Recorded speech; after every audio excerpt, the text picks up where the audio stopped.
Black Star Network is here. Hold no punches. I'm real revolutionary right now. Support this man, Black Media. He makes sure that our stories are told. Thank you for being the voice of Black America, Roland. Stay black. I love y'all. All momentum we have now, we have to keep this going. The video looks phenomenal. See, there's a difference between Black Star Network and Black-owned media and something like CNN. You can't be Black-owned media and be scared. It's time to be smart. Bring your eyeballs home. You dig?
Today is Tuesday, January 3rd, 2023, coming up on Roland Martin Unfiltered, streaming live on the Black Star Network. The Congressional Black Caucus, the 118th Congress, was officially or ceremoniously sworn in this morning, but they're actually not fully sworn in because there's the drama as to who's going to be the next Speaker of the House. 4 votes have been taken. Republican Kevin McCarthy has failed all 4 times. We'll show you that drama live from the House of Representatives. Also, we talked to the incoming chair of the Congressional Black Caucus, Nevada Congressman Stephen Horsford. Also, chatted with other members, Congresswoman Sheila Jackson Lee, Jim Clyburn, Robin Kelly, Nikema Williams, Joyce Beatty, and so many others, and we'll share all of that with you, folks, on today's show. Monday Night Football, folks, had a devastating injury to Bills Safety Damar Hamlin. He suffered cardiac arrest after a play. We'll talk to a cardiologist who will explain the difference between a heart attack and cardiac arrest. Jemele Hill will also join us to discuss how the NFL poorly handled this situation and what can be done to protect players. After 40 years of black broadcast television, the inequalities for TV broadcast ownership continue, not only when it comes to African Americans, but also other minorities. It's a major television deal that's looming, an $8 billion deal led by Korean billionaire Soo Kim, the managing partner and CIO of Standard General.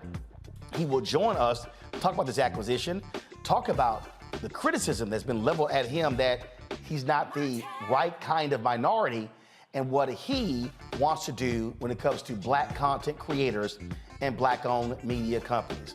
And over the next 10 days, folks, every day, we're gonna have our Fit, Live, Win segment, trying to get you off to the right start in 2023. First up is gonna be fitness expert and diet expert Jim Jones about how to stop the repeated cycle of crash dieting, weight loss failures, but also we're gonna focus on how to slowly begin your process. How to slowly begin your process to build your stamina and for you to have a fitness lifestyle. We'll talk about that. It's time to bring the funk on Roland Martin Unfiltered on the Black Star Network. Let's go. He's got it. Whatever the miss, he's on it. Whatever it is, he's got the scoop, the fact, the find. And when it breaks, he's right on time and it's rolling. Best believe he's knowing. Putting it down from sports to news to politics. With entertainment just for kicks, he's rolling. It's on go, roll, y'all. It's Roland Martin, rolling with Roland now. He's funk, he's fresh, he's real, the best, you know he's Roland Martin now.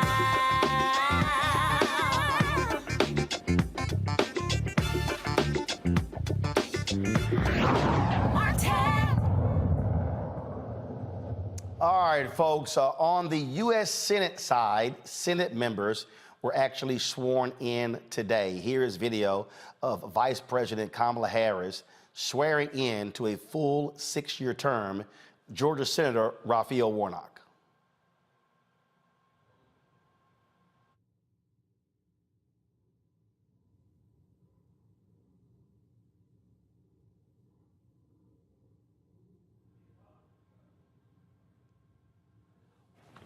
Please raise your right hand.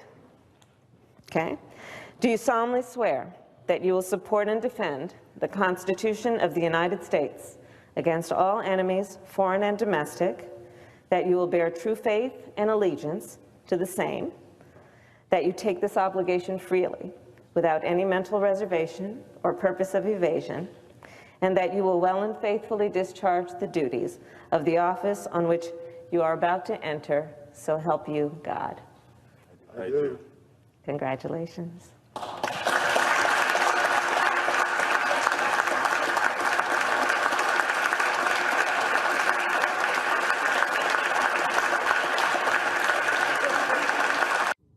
Okay, so Senate, no issues. They're in session. Everybody's all good. House members have not officially been sworn in because House members aren't sworn in until there's a Speaker of the House. There currently isn't one. Why?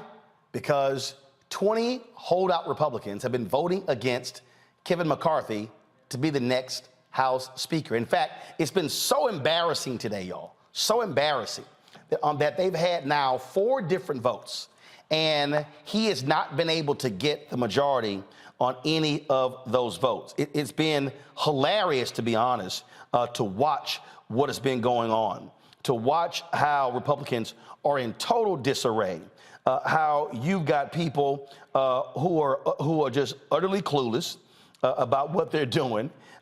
They can't pick a leader, and so, boy, you can't have much hope that they could be able to govern if they don't even know how to pick a leader. The graphic there says failed 2. No, that's wrong. There have been 4 votes. And so he has made clear he's not dropping out, but these 20 renegade Republicans said they're not backing down. In fact, in the first round, he lost 9. It went to 19 in the second round, 19 in the third round, 20 in the fourth round. So we have no idea. Now, let me explain to people how this process works. You keep voting until you get a speaker.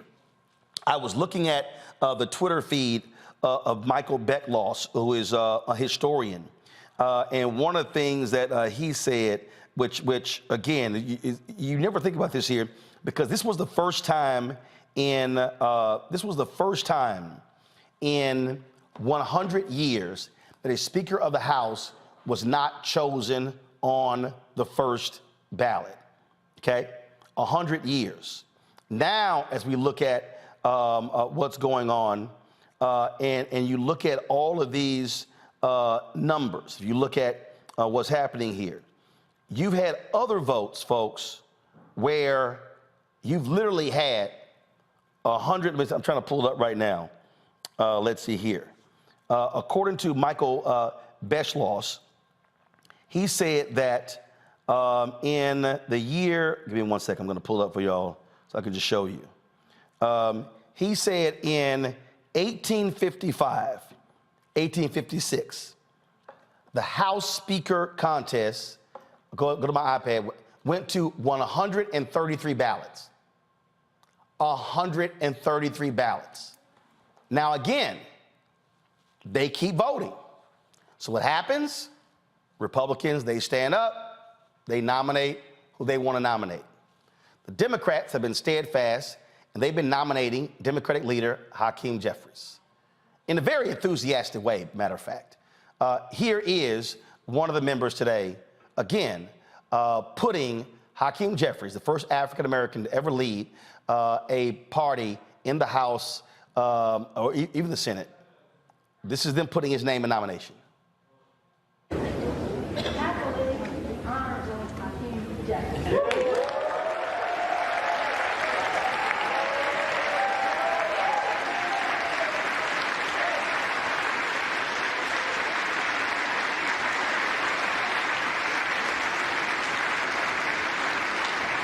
That was the first round. Former Speaker Nancy Pelosi stands up and puts Jeffries' name in nomination. You see her there blowing him a kiss. Later, other members did it.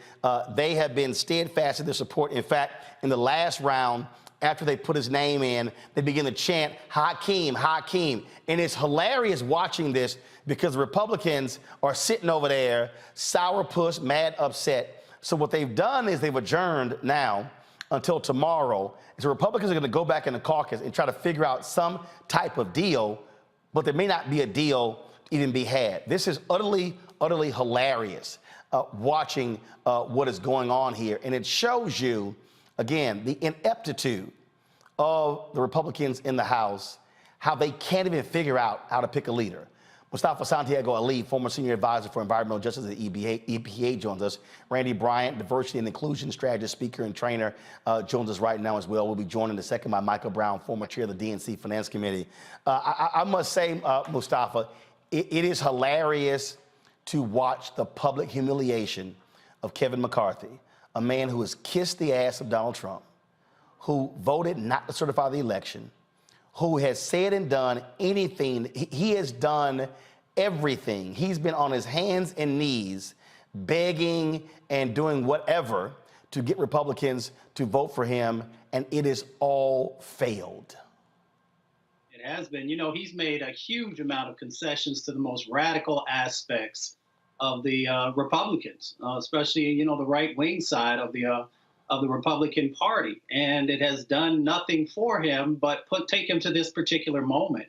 And in this moment, we now see that there's a disarray inside of the Republican Party, but it also sends a clear message across the country that Republicans are not ready to take leadership in the House. And that translates also to the policies that have their party, you know, separated and will cause lots of unnecessary disproportionate impacts across our country. So it's going to be interesting to see if they can get it together tomorrow, I believe at noon, when they come back to once again try and vote to elect who will be the next Speaker of the House. You know, Michael, I mean, you sit here and you watch this and you see just the total disarray. And Democrats are in lockstep. Every time there was a vote, Jeffries got 212 votes. McCarthy goes down, goes down, goes down, goes down. And if those 20 Republicans remain steadfast, Republicans are going to have to figure out who else can be their leader. Hold on, I think we have some issues with your audio. Guys, let me know we have Michael's audio straight. Okay, yeah. All right. What I'm getting is, okay, it's something on your end. Y'all figured out with Michael. Let me go to Randy. We'll go back to Michael once we're ready. Randy, again, we're watching this thing play out in real time. And after every vote, I mean, Kevin McCarthy gets emasculated even further every vote. Yes, I would say it's been very enjoyable to watch him get what he's due. You know, he's certainly not a fan of ours. And it does send a clear message that the Republicans are not ready to lead. But it also should show America that Donald Trump does not have the power that we think he does, nor the support. So as he says that he wants to run for president, maybe we, really shouldn't be quite as boastful. Some people, I feel, are very assume that he's going to win and has a lot of power, but it shows that he does not have the power that he once did, and that some people still think that he does. Hopefully we got Michael back and his audio is fixed. Okay, Michael's audio is not straight yet, so let me know. But watching it unfold, you also see the discipline, Mustafa, of Democrats. And you got some of the people who are like, well, some Democrats, they should, help McCarthy out, form a consensus. No, if I'm the Democrats, I ain't doing a damn thing. I'm going to let y'all sit here and look like fools, even if we got to vote for the next 2 weeks. I think you're exactly right on that. There's really no need for Democrats to actually move into this space. Allow Republicans to continue to do what they do. Allow them to show the country that they are not ready for prime time. The only downside of this is that there are serious issues. And, when we look at immigration, when we look at housing, when we look at a number of other things, Republicans have to have policies to be able to address these needs that are happening across the country. But if you can't even get together to elect who's going to lead, who's going to be the Speaker of the House, then that shows that we should have great concerns also on how you are going to govern and the policies that you will try and move forward on. So Democrats should just sit back, have some popcorn and watch this play out and allow the rest of the country to understand that Republicans are not ready for the seriousness of being, a leader on the House side of the equation. Michael, hopefully your audio is fixed. Go ahead. I hope so, too. Happy New Year. There we go. We're good. Roland, and Happy New Year to everybody. Likewise. When you have a lack of leadership, this is what happens. And clearly, even Republican senators have said they don't know if the House is going to be able to govern. All they want to do is burn things down. All they want to do is throw out conspiracy theories. All they want to do is talk about election denialism. That's all they want to do. They don't care about policy. That's not what they care about. But what happened was when then leader McCarthy laid down with these folks and gave them some runway it then gave them the power. Now, obviously, we know the power started back with Newt Gingrich and his folks, but that doesn't mean you can't contain them. Keep in mind, Speaker Pelosi showed what leadership is all about, because clearly on the Democratic side, you have some folks on the far left that could be called extremists, depending on what you think about, or progressives. But you know what? She kept them in line. McCarthy doesn't seem to have that power. And because of that, not only is he not going to be Speaker, I don't even know if he'll be in Congress in a year. So you reap what you sow. And I think that's what's happening right now on the House side with the GOP. Oh, yeah. I mean, it's absolutely, again, it's frankly, I would use this phrase, Randy, it's delicious to watch. Yes, it is. Yeah. It is. And so, folks, and so again, they've adjourned. But now, again, they're going to come back tomorrow, and we'll see if the Republicans strike some kind of deal. If these hardcore Republicans decide to stay together, we'll see. So they come back tomorrow at noon on Wednesday to start voting again. Got to go to a break. We come back. The Congressional Black Caucus held their ceremonial swearing in. We'll hear from them what their plan is now that them being Democrats, they're going to be in the minority, what role they're going to do, what role they're going to have in shaping policy when it comes to African Americans and their constituents. Also, on today's show, we'll talk about, again, that shocking scene last night, the Monday Night Football game, giving an update on the health status of the Buffalo Bills player who was injured and had cardiac arrest in the game, performing CPR on the field. His heart stopped. We'll tell you about that. And New Year, third day of the year. Want to get you started off right, how to be in the right frame of mind to approach your health, to approach diet, to approach working out. Jim Jones is going to join us here. Can't wait to have him here in studio. Folks, you're watching Roland Martin Unfiltered on the Black Star Network. Support us in what we do. Download the Black Star Network app, Apple phone, Android phone, Apple TV, Android TV, Roku, Amazon Fire TV, Xbox One, Samsung Smart TV. Also, support us by joining our Bring the Fuck fan club. Send your check and money orders to P.O. Box 57196, Washington, D.C. 20037-0196. Cash App, $RM Unfiltered. PayPal's R Martin Unfiltered. Venmo is RM Unfiltered. Zelle is Roland at RolandSMartin.com. Roland at RolandMartinUnfiltered.com. Be sure to get your copy of my book, White Fear, How the Browning of America is Making White Folks Lose Their Minds. Amazon, Barnes & Noble, Target. Also order it from Audible if you want the audio copy. I'll be right back.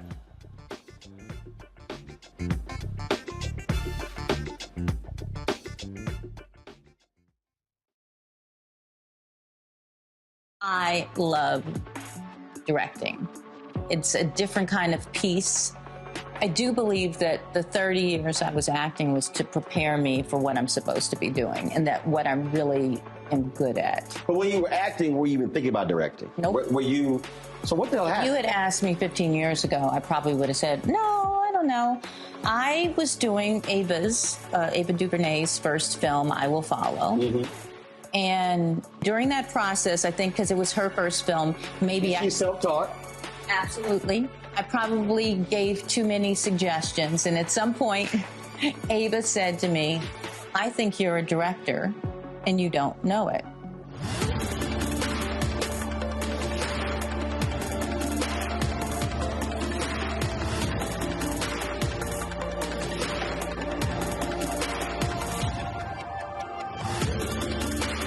Hi, I'm Dr. Jackie Hood Martin, and I have a question for you. Ever feel as if your life is teetering and the weight and pressure of the world is consistently on your shoulders? Well, let me tell you, living a balanced life isn't easy. Join me each Tuesday on Black Star Network for A Balanced Life with Dr. Jackie. We'll laugh together, cry together, pull ourselves together, and cheer each other on. So join me for new shows each Tuesday on Black Star Network, A Balanced Life with Dr. Jackie.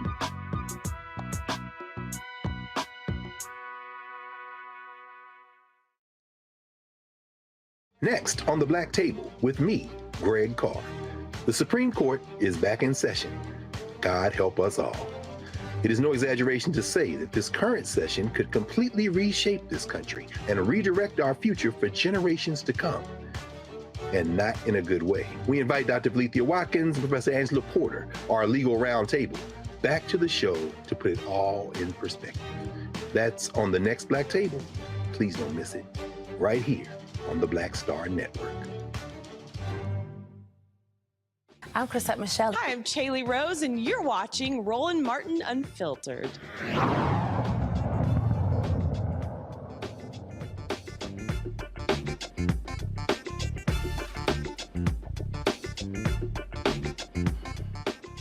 As we said, the CBC had a ceremonial swearing in.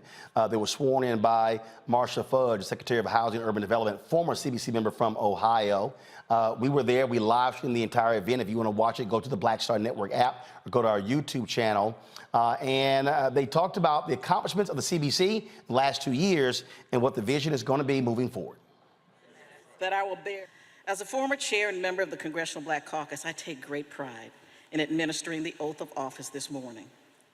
For more than 50 years, the Congressional Black Caucus has been the conscience of the Congress, the moral center that ensures that the people in communities whose blood, sweat, and tears built this country are never forgotten by this storied institution. That Black people, people of low means, and those who have been marginalized or pushed aside will always have a voice, Mr. Leader. CBC, I do not know if we have ever needed you more than we need you now.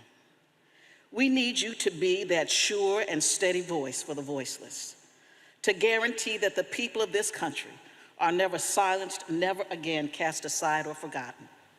I am confident that you will begin this 118th Congress grounded by the generations of activists who fought for justice and equality.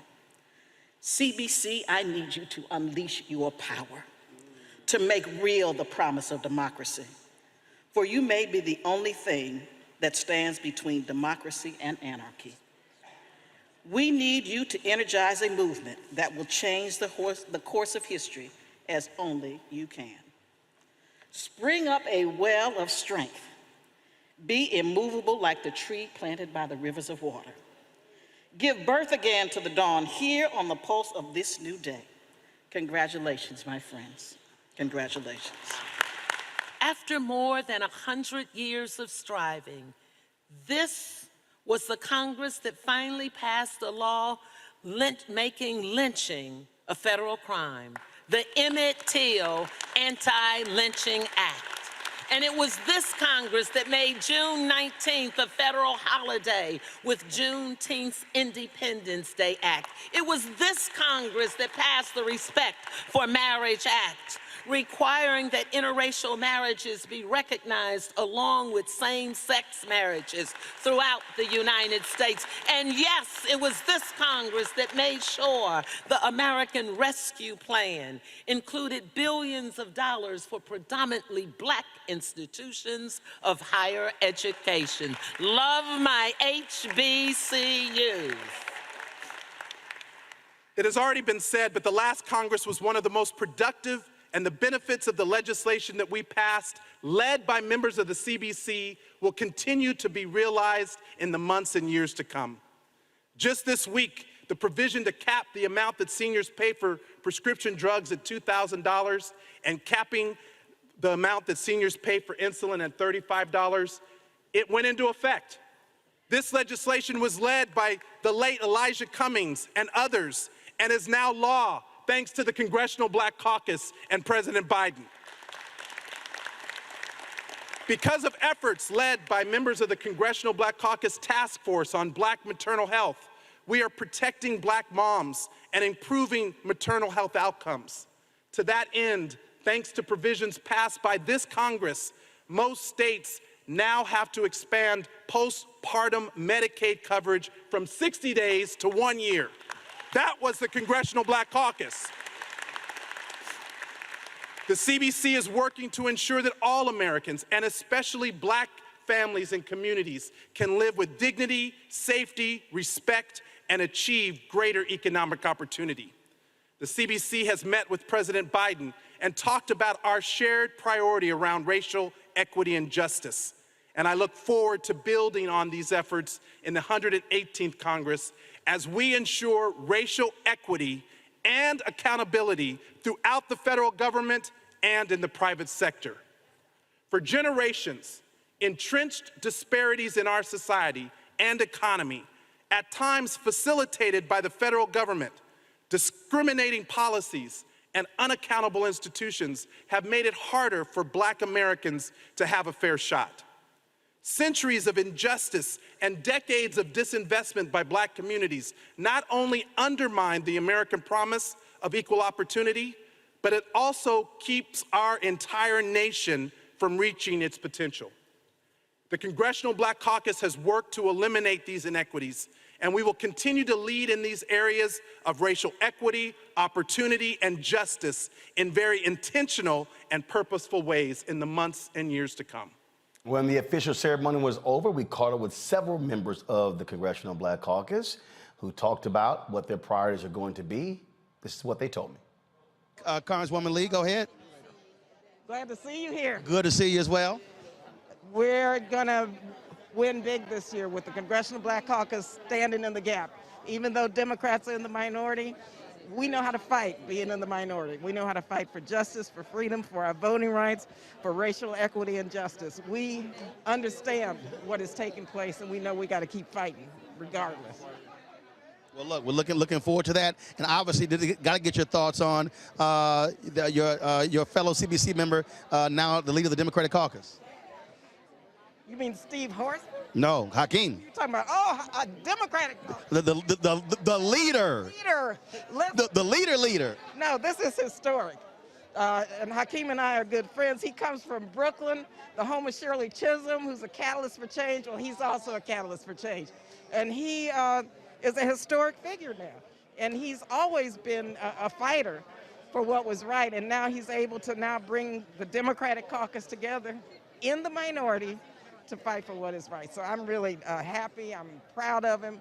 And between he and Steve Horsford, chair of the CBC, this is going to be an awesome 2 years. All right, then we appreciate it. Thanks a bunch. Thank you. Thank you. All right, Congresswoman Frederica Wilson, how you doing? It's always good to see you. I got to ask you this here. Look, last election, Florida, you had Congresswoman Val Demings who ran. It's so much has changed in your state. I mean, really, what is required to make Florida competitive again for Democrats? Well, according to statistics, Florida is the fastest growing state in the country. So it appears as if the Republicans from New York followed Trump to Florida. And so it has become so terrible that we have a super majority in the Florida House and the Florida Senate. And our governor drew the redistricting lines. So we've got to just empower Black people who are left, white people who are Democrats who are left, from the rural areas to the urban areas to vote. They've got to vote. They can outvote anti-Semitism, anti-racism, anti-Trumpism. They can outvote it, but we've got to incentivize them. Okay. All right. I appreciate it. Thanks a bunch. All right. Congressman Meeks, get you real quick here. Just want to get your thoughts again. Obviously, this is a different role you're going to have now than you had the last few years. Just talk about really what the focus and the goal of the CBC moving forward.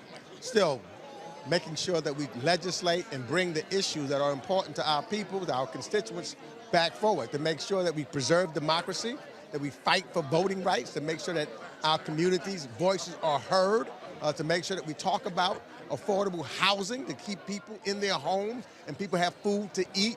That still becomes the objective and the motivation and the movement of the Congressional Black Caucus, making sure that we're providing for our people. Economic development is absolutely crucial as we develop some of the accomplishments we made on the 117th. You talk about the infrastructure bill. Well, there's opportunities for our businesses to make sure that they are entitled, because they are entitled to and have the ability to create wealth and move forward therein. So we're still going to be doing what we do. And your thoughts about your fellow New York homeboy, now the Democratic leader? I'm so proud of Brother Hakeem Jeffries. I call him my little brother.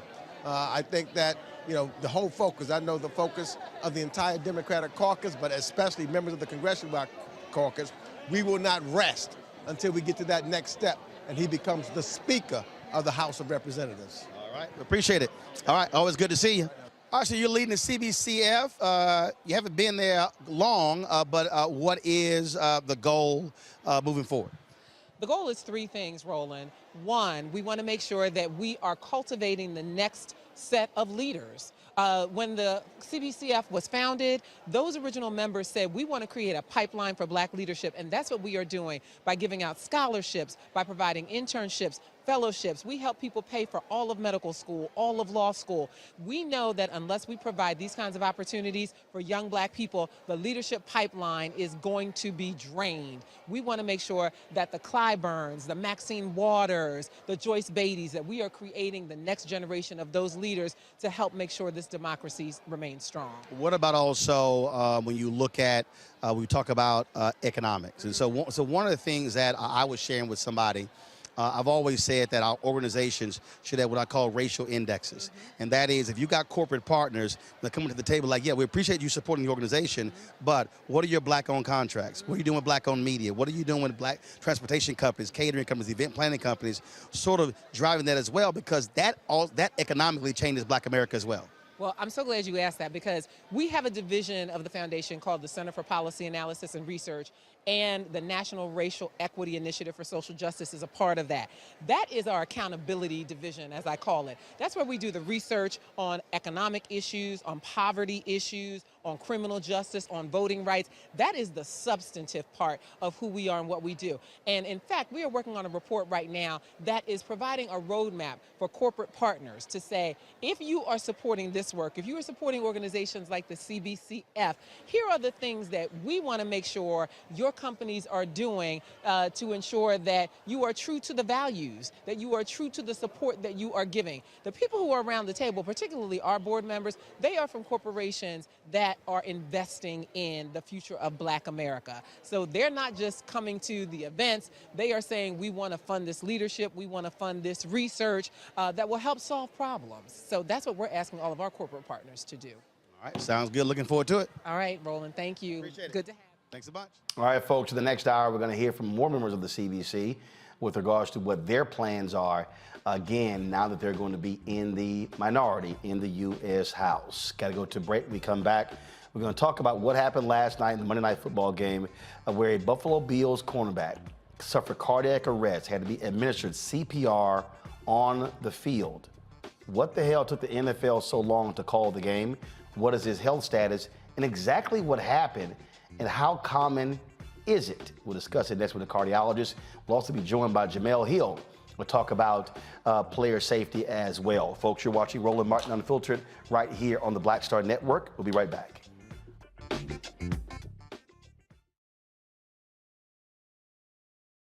Hatred on the streets, a horrific scene, a white nationalist rally that descended into deadly violence. White people are losing their damn minds. As an angry pro-Trump mob storms the U.S. Capitol, we've seen shooting. We're about to see the rise of what I call white minority resistance. We have seen white folks in this country who simply cannot tolerate black folks voting. I think what we're seeing is the inevitable result of violent denial. This is part of American history. Every time that people of color have made progress, whether real or symbolic, there has been what Carol Anderson at Emory University calls white rage as a backlash. This is the rise of the Proud Boys and the Boogaloo Boys. America, there's going to be more of this. Here's all the Proud Boys, guys. This country is getting increasingly racist in its behaviors and its attitudes because of the fear of white people. The fear that they're taking our jobs, they're taking our resources, they're taking our women. This is white fear.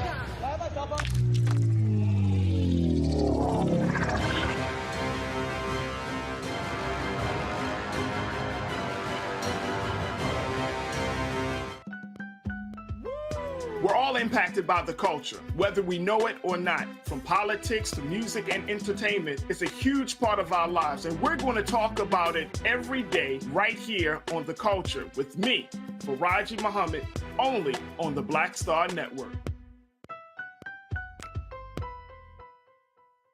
Hello, everyone. It's Kiara Sheard. Hey, I'm Taj. I'm Coco. And I'm Lily. And we're SWV. What's up, y'all? It's Ryan Destiny, and you're watching Roland Martin Unfiltered.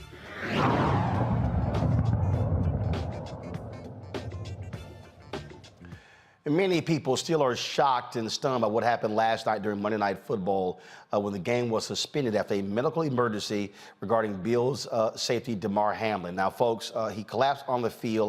We're gonna show you the video, and so it could be triggering for some folks. So just want to let you know that right now. And so this is exactly what happened last night during the game, Bills versus the Bengals.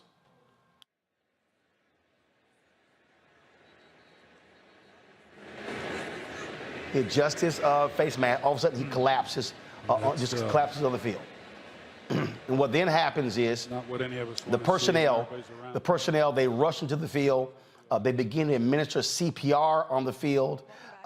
Game was stopped. Then at some point, the teams went to their respective locker rooms. And it took forever for the NFL to actually say the game was going to be postponed, that it was not going to continue.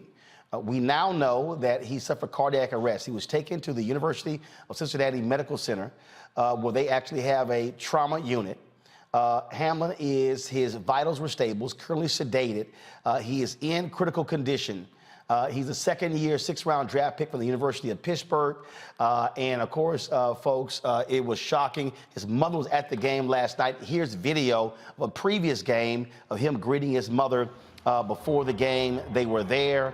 And, again, so many people have been commenting on this and just shocked this could actually happen. But it's actually not the first time this has happened during a game. So the question is, what actually happened? Cardiologist Dr. Jane Morgan joins us right now. Doc, glad to have you on Roland Martin Unfiltered. So can you explain to us this, whatever's being described, where you get a hit on the chest, all of a sudden that can lead to cardiac arrest? And you may have heard and you may have seen on social media or maybe on any other newscast that they're talking about commotio cordis, which is a Latin term that literally means agitation of the heart. But what that actually means when we translate it is that there was a malignant arrhythmia, meaning that his heart went into an abnormal rhythm. And that abnormal rhythm is called ventricular fibrillation, no matter what causes it. Once you develop that abnormal rhythm, your heart is no longer beating in conjunction, in a coordinated fashion. And so you're not able to pump blood, which is carrying oxygen. And within a few seconds, 5 or 6 seconds, you can completely lose consciousness, which I think we saw there within 6 seconds of that hit, standing. So therefore, it appears that it was not a spinal injury. He was able to stand up completely erect and then collapsed with the loss of blood flow to the brain and other organs. And if you're hit on is it on the left side? And so is that what it is? Because if you look at the play, he makes the tackle and he comes down on his left side. You know, it is extremely rare, but you are exactly right. You're hit on the left chamber of the heart, the anterior chamber of your heart, in your left chest, but also at a very specific angle and also at a very specific time in the electrical coordination cycle of the heart. So all of those things have to come together. In other words, your electrical cycle was interrupted. You have a distortion of the heart muscle right at a very specific time in the heart called repolarization, an electrical signal in the heart. And so all of those things have to come together, which is why it is rare, but it certainly occurs. And we generally do not see it in football. We see it in sports that require projectile type objects like hockey pucks, things that can very rapid rate, they're very hard and can completely have a big impact on the chest, or baseball. In fact, I'm glad you brought that up because Chris Pronger was a hockey player. We have the video here. This happened in 1998. It was during a game. It was during a game. Y'all have the video there, folks. You should play there. During a game, puck hits him, very similar. And the exact same thing happened. You see him collapse there. 12 weeks later, he was back on the ice and went on to a Hall of Fame hockey career. So even though this happened, based upon if he's able to recover, come back fully, it doesn't mean that his career is over. And so here are a number of things. You know, when we talk about cardiology and a lot of traumatic injuries, we look at things in a stepwise fashion. Right. So this is not sort of one big statement that we would need to make. So the first thing when someone has sudden death, which is actually what happened, this is cardiac arrest is sudden death, is that you must receive CPR or defibrillation fairly quickly. It appears that he began to receive CPR. Generally, when you get defibrillated after sudden death, if you can be defibrillated within the first minute, you approach almost a 100% chance of recovery. If you can be defibrillated within the first 2 minutes, you can approach almost an 80% recovery. I could not see on the field when exactly he was defibrillated. I understand a defibrillator came to the field. I have watched every video I could find, but I could not see because of the people surrounding him. But after that defibrillation, the next step is he reached the hospital with a pulse, as I understand it. So he made that next step. Then he was intubated and sedated, and maybe even his body cooled to recover. And so the next step now will be to see if there's any return of neurologic function. And that necessarily doesn't happen overnight, so we shouldn't be concerned if he suddenly doesn't develop a full return to neurologic capacity within a day or so. It may take a few days, but that's where we are, and we measure it really in steps and progress and support the patient along the way. Well, and the key is that he is still alive. And the key is that he received emergency resuscitation immediately. Without that, he most certainly would die. It is very important for people to learn bystander CPR, such that you can intervene. You really can make a difference between whether somebody survives or doesn't survive, or whether they survive in different types of neurologic deficits, or whether they're able to come back completely. Dr. Jane Morgan, we certainly appreciate you joining us, giving us that full breakdown. Thanks a lot. Thanks, Roland. I want to bring in Jemele Hill right now, journalist, author, a contributing writer for The Atlantic. And Jemele, there's so many things around this that we can break down. But this is the thing that people need to understand. And you know, I tell people all the time, I don't get upset when a player holds out, when a player is seeking more money. These guys can actually die. I was texting somebody last night and someone said, they posted this and they said, we've never seen this. I said, well, actually we have. And they were like, what do you mean? I said, Farajii Brown with the Texas A&M. He was a star linebacker at Texas A&M, suffered a spinal injury, a neck injury when he played for the Detroit Lions. They had to administer CPR on the field. He almost died on the field playing. They are playing a game where death is real or severe paralysis is real.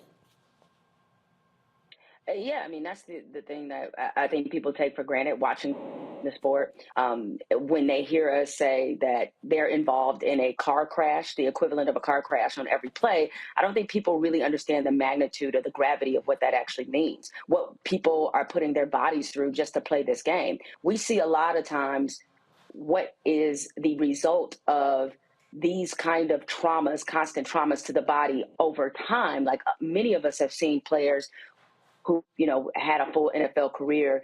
Somebody like Earl Campbell comes to mind. Earl Campbell, who, you know, has very limited mobility because of many of the injuries that he suffered. And we've seen countless players. We know about the impact of head trauma, the impact of concussions, what that has had on players later. The reason this was so different, and thank you for bringing up Farajii Brown, because I also was struggling to remember if I'd ever seen a situation like this. I had not, you know, frankly, but I forgot about Farajii Brown, where you had a player who needed to be resuscitated right there on the field. But that's what makes this different, is that when you know about the situation, and then to see the players react the way that they did, right, because some of them clearly saw him having CPR administered to him. We all know what that looks like, and we all know what that means. And that's different. I mean, they've seen guys. That is way different. They've seen guys blow Achilles, blow ACLs, have concussions. But when you're on the field and you're seeing them pumping a chest, That is, in fact, we wanted Annie Apple, who was the mother of Eli Apple. She originally agreed to come on tonight. She said, you know what, I can't. It was still so raw. As a mother of an NFL player, she says, I can't talk about it publicly yet. Yeah, a mother who was in the stands when this occurred, because I'm friends with Annie, and we were.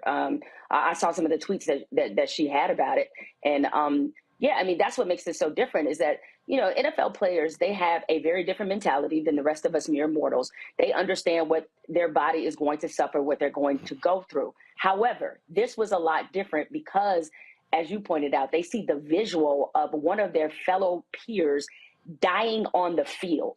And that's why instantly you saw players crying, you saw them kneel in prayer, you saw them, running away. Like they realized that it's very possible that they could be in the traumatic situation of seeing someone else die on the field in this game that they have dedicated their lives to. And so the reaction, not just their reaction, I think, incurred a different reaction in the public. As you said, we've seen guys, unfortunately, you think about Ryan Shazier, who tweeted about this as well. I mean, the impact that it had on his physical mobility when he suffered through his injuries. Ryan Shazier, Darryl Stingley.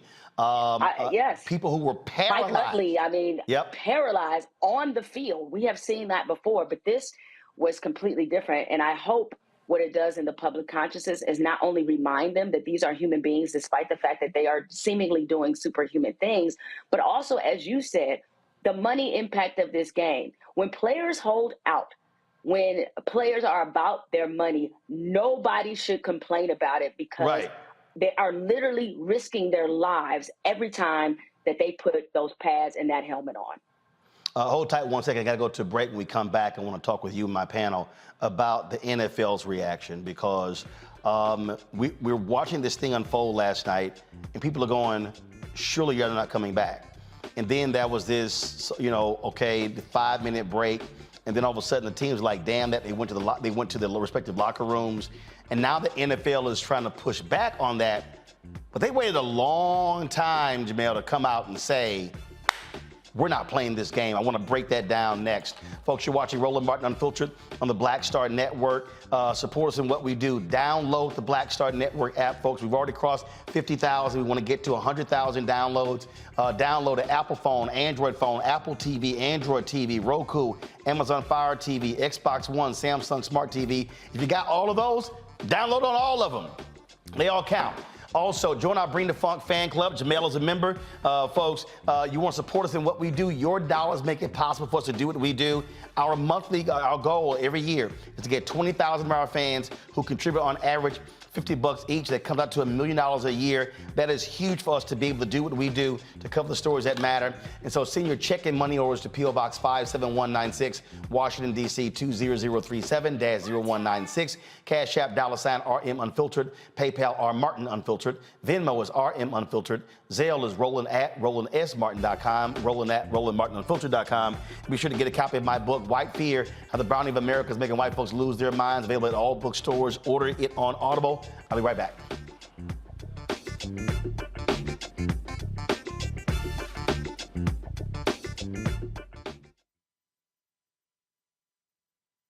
When you talk about blackness and what happens in black culture, we're about covering these things that matter to us, speaking to our issues and concerns. This is a genuine people-powered movement. There's a lot of stuff that we're not getting. You get it, and you spread the word. We wish to plead our own cause. Too long have others spoken for us. We cannot tell our own story if we can't pay for it. This is about covering us. Invest in black-owned media. Your dollars matter. We don't have to keep asking them to cover our stuff. So please support us in what we do, folks. We want to hit 2,000 people, $50 this month, raise $100,000. We're behind 100,000, so we want to hit that. Y'all money makes this possible. Checks and money orders go to P.O. Box 57196, Washington, D.C. 20037-0196. The Cash App is $RM Unfiltered. PayPal is R Martin Unfiltered. Venmo is RM Unfiltered. Zelle is Roland at RolandSMartin.com. I love directing. It's a different kind of piece. I do believe that the 30 years I was acting was to prepare me for what I'm supposed to be doing and that what I'm really am good at. But when you were acting, were you even thinking about directing? Nope. Were you? So what the hell happened? If you had asked me 15 years ago, I probably would have said, no, I don't know. I was doing Ava DuVernay's first film, I Will Follow. Mm-hmm. And during that process, I think because it was her first film, maybe She's self-taught. Absolutely. I probably gave too many suggestions. And at some point, Ava said to me, I think you're a director and you don't know it.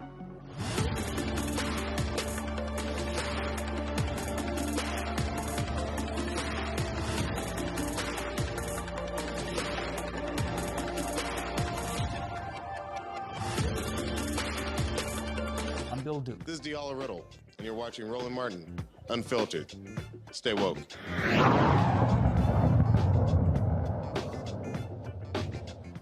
All right, folks, it took a very long time last night for the NFL to say the game was not going to continue. Today, there was a call where former NFL player and NFL executive Troy Vincent said this. This is from Eon Rappaport.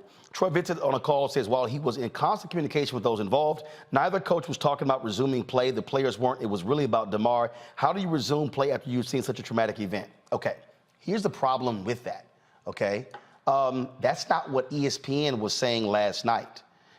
In fact, this is a statement that the folks at ESPN put out with regards to last night. Now, remember, they were live on the air, and they were actually in communication with league executives about what was going on.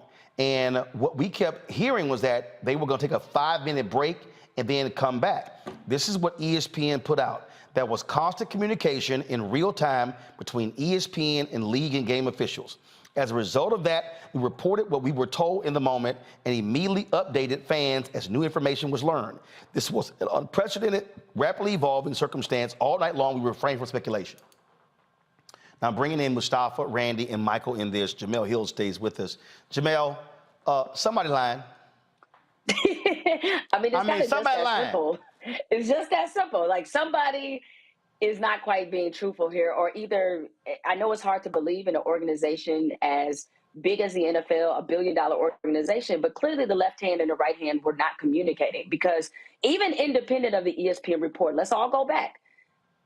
As soon as they said that, hey, they're giving the guys 5 minutes, what did you see? You saw players and personnel start to get activated on the field as if they were about to play the game, until we saw the coaches approach the officials, which we all know, and say we're not doing it. We all know, watching NFL, when the players go back, when the quarterback is tossing the ball, and they're warming up. Right, exactly. And that's what I didn't see Josh Allen specifically, but I saw players looking like they were warming up and about to play the game. And all of us watching at home are thinking, are they crazy? Like, there's no way that something this traumatic could happen on the field, and these guys would be in empty mental shape to play a football game. Jemele, we just showed the timeline. Last night and not this week. We just showed the timeline. Exactly. Here's the timeline. Put it back up, y'all. So he gets injured at 8:55. It collapses, okay? Game is temporarily suspended at 9:18. The game is not officially postponed until 10:01. It don't take that long. And what you saw was, and they had the video. They had the video, Jemele, of Joe Burrow going to the Bills locker room. The coach is going. It was clear. The coaches and the players are like, damn them, we ain't continuing this game. Which is kind of the whole problem, Roland, is that this should never have been a decision that needed to be left up to the players and coaches. They never should have even had to do that, to advocate for themselves. The league should have done this pretty immediately, because it was pretty clear to all of us at home, pretty clear to anybody with common sense, hey, don't play. Yep, that's it. This right here, Randy, when you talk about leadership, this is failed leadership. And here's the other deal, Randy, Troy Vincent should not have been on a phone call today. This is where the NFL commissioner should have been out front and center. I think we have to be honest about the NFL's history. There is a racist history from the beginning when you look at the NFL. And I believe last night what we saw is that sometimes they don't see our men as people. They don't recognize that they're going to have feelings after this. You know, I've actually been thinking, I hope that they're offering therapy to players, not just that played last night, but across the entire league. I believe that they see dollar signs. I think they see them sometimes as people who just do a job and make a lot of money and not as human beings. And last night, what we saw, when we saw the way that those players reacted, seeing their colleague on the ground after a cardiac arrest, we see that they are human, that they care. But I don't believe that the NFL has ever shown that they see the same thing that we did. Mustafa, what often happens is when it comes to these teams, guess what? Go to commercial break, gather yourself. We got commercials, we got fans, we got to go back to playing ball. Yeah, you know, the NFL has always suffered from a plantation mentality. You know, they see individuals who are playing on their teams as these cogs that can be placed in and out whenever necessary. And as long as we allow that to continue to happen, then we're going to continue to see these types of egregious sorts of actions that go on. So, you know, I continue to send up prayers. I'm sure everybody else does for Brother Hamlin, that he heals. But the NFL also has to be willing and interested in changing the roots of where they come from and how they interact with these young men, and the value that they no longer see in them. Now, they see the value when they have something to give, but in their whole humanity, I'm not sure if they see the value that's necessary in honoring them as human beings, and especially as men of color, since that's the majority of the NFL. Michael, they're not going to do it, but there should be an absolute investigation into what the hell happened, why it took so long. Right, Roland, and I think a lot of it has to do, and Jemele's talked about this on several occasions, is the business model of the NFL is different than the NBA and Major League Baseball. Major League Baseball and the NBA, those large contracts from basically the top superstar all the way down the bench are all guaranteed money. The NFL, only the top stars are guaranteed money, and only a few of them, it's 100% guaranteed. So, for example, if Patrick Mahomes, for example, he's a bad example. For another quarterback that may have a $200 million contract, $100 million and some change may only be guaranteed, but not the full 200. So as you get further down the superstar line, down to the kind of rank and file player, they're not making as much. I know some of the people at home think, oh, they're an NFL player, they're millionaires. That's not true. And I think if the business model change of the NFL, you would see more humanity, because they would see their players as partners like the Major League Baseball and the NBA do with ownership. In the NBA and the NFL, it is much like that plantation mentality. And that's why what happened last night, though I think we still have to give credit to the NFL last night for the medical attention that was given to that young man. Yeah, but let's be clear. That medical attention, you know this very well. That's also been negotiated by the NFL Players Association. Right. Well, that's to have ambulances there, to have because again, anybody who's followed the NFL for the last 20, 30 years ain't like they really have been that focused on player safety. No, but you're correct about it's negotiation. Actually, well, now hopefully when the next CBA comes, we'll talk about maybe a greater share of economics to the players. But here's the deal, though. But there is guaranteed money in NFL. I didn't think it wasn't guaranteed. No. Hold up, Michael. I got this. Let me do what I do. Jemele, there's guaranteed money. The guaranteed money is the TV contracts going to the owner, which is their way of making sure there's never going to be a strike because they get their money up front. So they always protect it. You did a podcast where you talked about the college players, when you said the only way this game changes is when the players go, nah, we ain't going out there. They have to force the change. That's the only way it happens. Well, and it's unfortunate. And as Michael just alluded to, here's a major problem with that economic structure and why it constantly works in favor of the owners. See, to be able to sit out during a strike, everybody's got to have money. Yep. And the reality is the distance between what the quarterback makes versus what the guy who's second or third string or on the practice squad makes is so significant and so stark that they can only afford to hold out for so long. And the NBA is different because you have the average salary, I believe, is almost $3 million a year per player. $3 million will carry you a whole lot longer than, say, $300,000 or $400,000 a year will. Or if you're on the practice squad and you're only making like $7,500 a week or something like that. So this is why the players are in a much different bind. And that's why they not only need a collective strategy in terms of player empowerment, what they need is they need the highest paid players in the game to be the leaders. They need the Tom Brady's, they need the Patrick Mahomes, they need the quarterbacks to put pressure on the owners. Otherwise, they will never get the system that they truly deserve. But as long as the quarterbacks are segregated and treated as a special and different class and set apart from the rest of their teammates, I don't know how much faith I have in that actually happening. But the quarterbacks have got to be the center figure of this. They've got to be the face of player empowerment and player involvement, because realize the quarterbacks are protected now. All right. You see what happens when you get close to a quarterback in the league these days. It's a whistle. Like they protect those guys at all costs. That needs to be the case for everybody on the team. And I'm not just talking about hits. I'm talking about in terms of medical care, all these other things that the players need to fight for to have a stronger voice in the league that they have made billions of dollars for. Indeed. Jemele Hill, we really appreciate you joining us. Thanks a bunch. Thank you. Again, folks, prayers continue for that Bills player. Pray for his family as well as he remains in critical condition in a Cincinnati hospital. Folks, got to go to break. We come back. We're going to talk with Korean-American billionaire Soo Kim. He's trying to lock down a deal to an $8 billion deal to buy the TV station Tegna. Some have said he's not the right kind of minority. They've thrown out racism charges. He's going to respond to that, but also talk about his vision for empowering Black content creators and Black-owned media.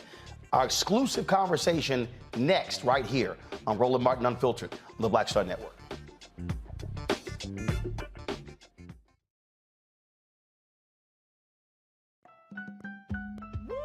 We're all impacted by the culture, whether we know it or not. From politics to music and entertainment, it's a huge part of our lives, and we're going to talk about it every day right here on The Culture with me, Farajii Muhammad, only on the Black Star Network. I'm Deborah Owens, America's Wealth Coach, and my new show, Get Wealthy, focuses on the things that your financial advisor and bank isn't telling you, but you absolutely need to know. So watch Get Wealthy on the Black Star Network.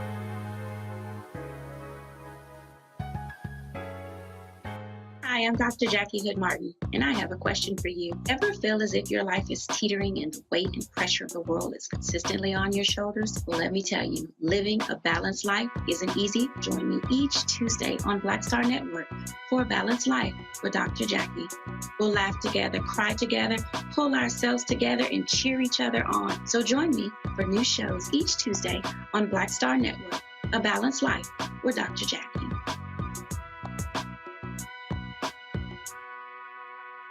Next on the Black Table with me, Greg Carr. The Supreme Court is back in session. God help us all. It is no exaggeration to say that this current session could completely reshape this country and redirect our future for generations to come. And not in a good way. We invite Dr. Valencia Watkins and Professor Angela Porter, our legal roundtable, back to the show to put it all in perspective. That's on the next Black Table. Please don't miss it. Right here on the Black Star Network. Hi, I'm BB Winans. Hey, I'm Donnie Simpson. What's up? I'm Lance Gross, and you're watching Roland Martin Unfiltered.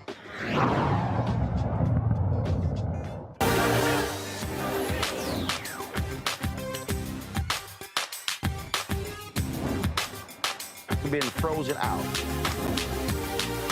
Facing an extinction level event. We don't fight this fight right now, you're not going to have Black-owned media.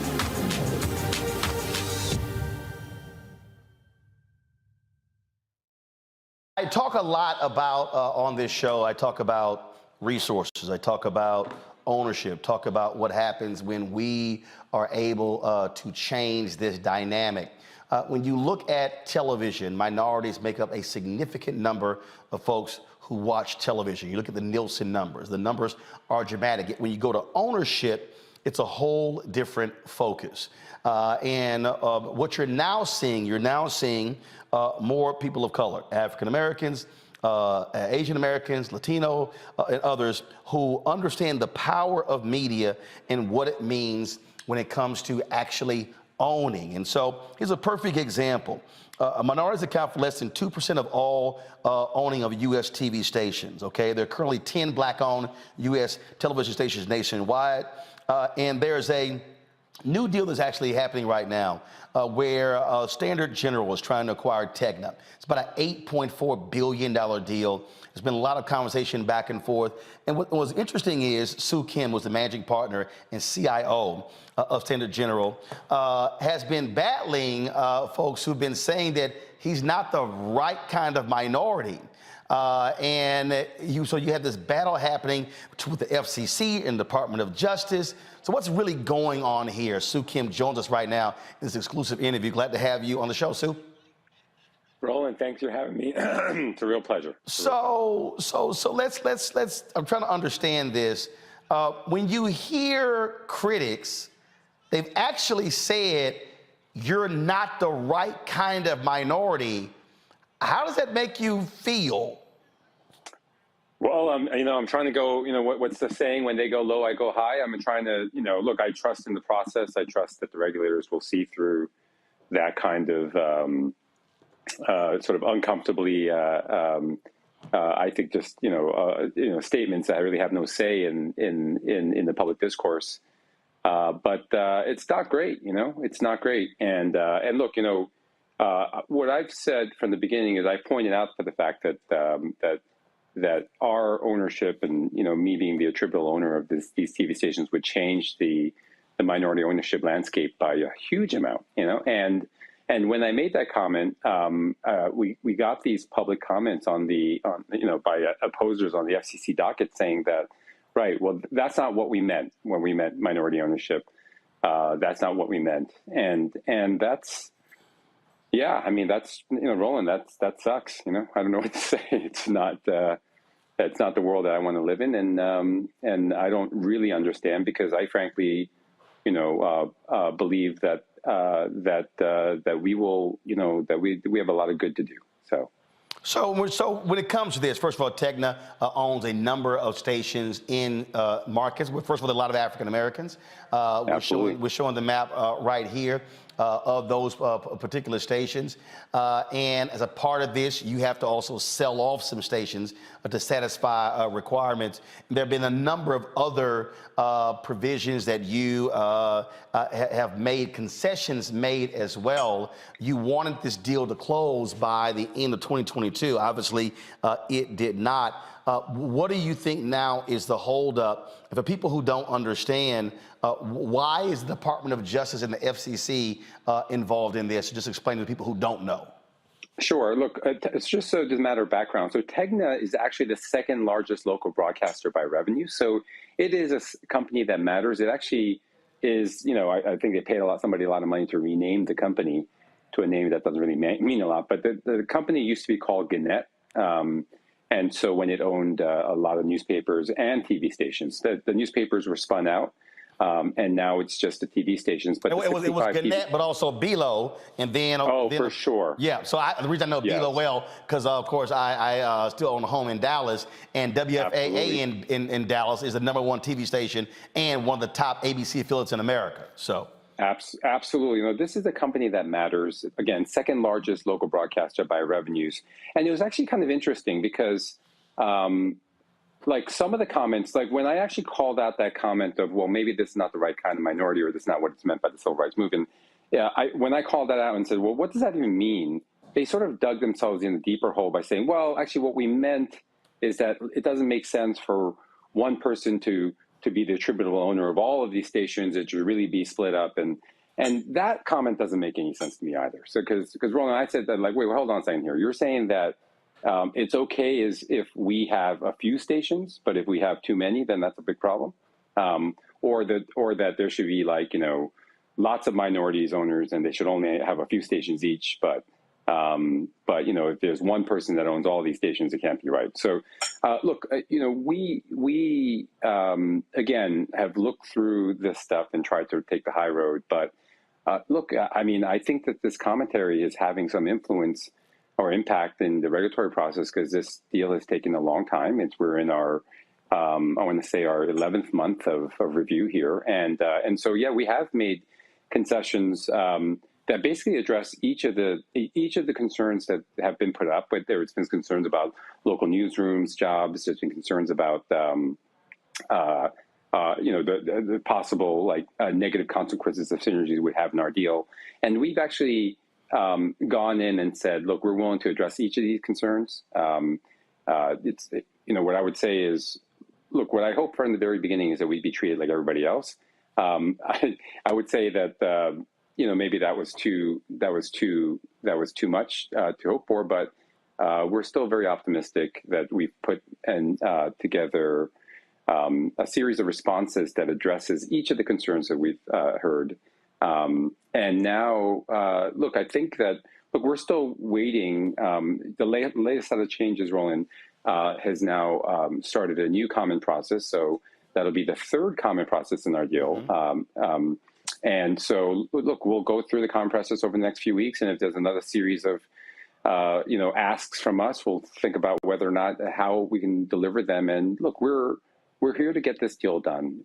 We think it is important that we represent the kind of change that this industry needs so badly. TV is a very old media form that needs to evolve. And that's what we're doing because we've been in the space for a long time. We have a pretty good sense of how we need to evolve it and what we need to do for TV to be relevant for the next decade, the next century, really. And we're really excited to tackle that. So we want to get past these smaller objections. But right now, just so you know, just to answer your question, Roland, we've addressed, I believe, every verbalized concern and everything that was publicly, every public comment. I cannot address the fact that I might be the wrong minority for some, but again, through my own actions, I think we can address that. Reverend Jesse Jackson, Senior Rainbow Push, released this letter, and he said, quote, after meeting with Sue Kim and upon careful and scrupulous review of his record on diversity and inclusion, my team and I wholeheartedly support the purchase of Tegna. Sue Kim, being Korean American, is sensitive to the plight of racial justice, equity, and inclusion. And he said that it is my strong belief that Sue Kim will be committed to inclusion, which leads to growth in the America of our dreams. He will honor the spirit and the law, representing the best in American ideals. I talk a lot about the importance of partnerships, of joint ventures, of African Americans aligning with Asian Americans, Latinos, to understand our power. I talk about 2043. And for me, as a Black content creator, as a owner of a Black-owned media company, I understand how hard it is for us to get ad dollars, for us to be able to break through those barriers. And so, what is your vision, if you're able to close this deal, to provide opportunities for Black content creators, Black journalists, Black-owned media companies? Okay, there's so much there. Let me just try to pierce through. Let me almost work backwards on that question, Roland. So good. So what I would say is as follows, right? So look, this we're in the turnaround. So Standard General, my investment firm, is actually in the turnaround stressed company investing business. This is what we do. We get involved in businesses that really need to change, like could use a nudge forward, change the ways they've been doing business. And television as an industry as a whole, but Tegna specifically, needs a lot of evolution. And so that's what we're there to bring. Look, we believe that change isn't just about changing one person. It's actually, in some ways, I agree with petitioners in the sense that, just making sure, we hired one person, everything's good, we check some, whatever. That doesn't do anything. What I believe is that in the end, every company, for it to be successful, needs to reflect its audience. And when I say the company needs to reflect its audience, I mean, that means that, the actual staff and the content generation needs to reflect its audience. That means the management needs to reflect its audience. That means the ownership and the board needs to reflect its audience. So, look, we've been doing this for a long time. And look, for the board and the officers of the company, that's relatively easy for a company like ours, that we have the ability when we invest to change that. And we've brought, one of the reasons why the Reverend Jackson, looked at our track record of having brought in more than 24 women and minorities into C-suites of, officers and directorships of public companies. We've done this over the last decade. And that's because we believe, not because we want to check boxes, but because the companies that reflect their audiences and their customer bases are just stronger and better businesses. So when it comes to media specifically, that means, Roland, that it's not just about hiring just a few people, but actually making sure that the community feels like that station reflects their voice, and that's going to take work. That means we have to, source our content differently.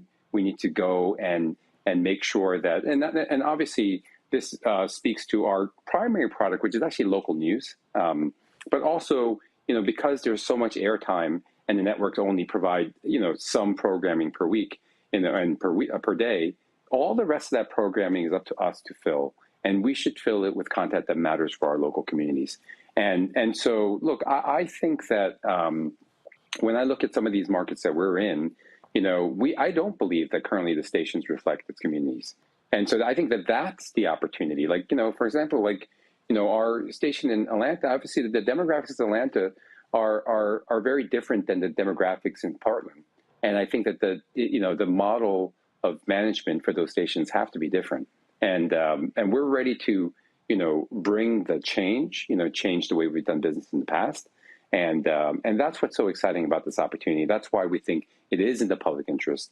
And I think that our ownership will not only see a change in the actual personnel at the stations, we're going to create more jobs, but the jobs are going to go to people who also reflect the audience, and can also, I think, reflect the content that the audience is looking for. That's actually the most important thing, because what you've done, is you've gone with your audience. You've gone from cable TV to digital media, and that's amazing. That's an amazing journey.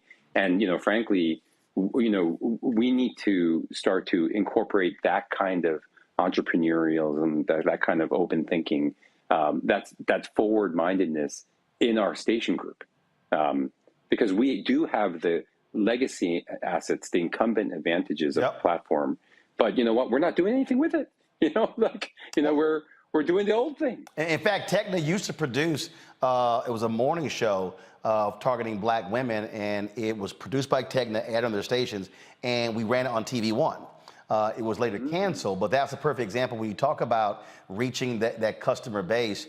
And yes, for me, I'm like, hey, to be able to partner and to be able to say, hey, we have content, you have distribution, and then also when you talk about back in the relationships when it comes to reaching in these advertisers, because we get screwed by these ad agencies. They literally won't even give us the time of day, and that's the kind of thinking that has to take place. And I can tell you flat out, Sinclair ain't having that conversation with me.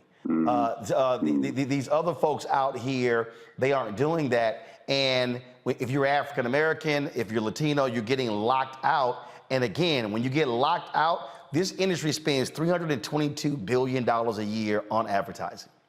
Black-owned media gets 0.5 to 1% of that. And again, so we want to explain what's happening economically, what's happening in black communities. We can point to lack of access to economics. And I tell people all the time, I'm not interested. People are like, well, we need access to capital. I'm like, yeah, but I'm not looking for a loan. I want a deal. I don't need a loan. I'm debt free. What I need is to be able to grow and build capacity. And so that's the thinking to me when you talk about being able to partner. I got to go to a break, so hold tight 1 second. We're going to pick up the second half of this conversation. Folks, we're talking with Sue Kim, who is with Standard General. Again, they are awaiting federal government approval of an $8.4 billion deal to acquire the Techna Station Group. We're talking what that impact is going to mean for African-American viewers, but also African-American content owners. You're watching Roland Martin Unfiltered on the Black Star Network.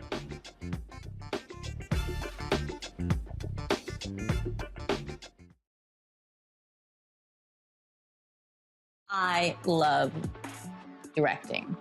It's a different kind of piece. I do believe that the 30 years I was acting was to prepare me for what I'm supposed to be doing and that what I really am good at. But when you were acting, were you even thinking about directing? Nope. Were you, so what the hell happened? If you had asked me 15 years ago, I probably would have said, no, I don't know. I was doing Ava DuVernay's first film, I Will Follow. Mm-hmm. And during that process, I think because it was her first film, maybe She's self-taught. Absolutely. I probably gave too many suggestions. And at some point, Ava said to me, I think you're a director and you don't know it.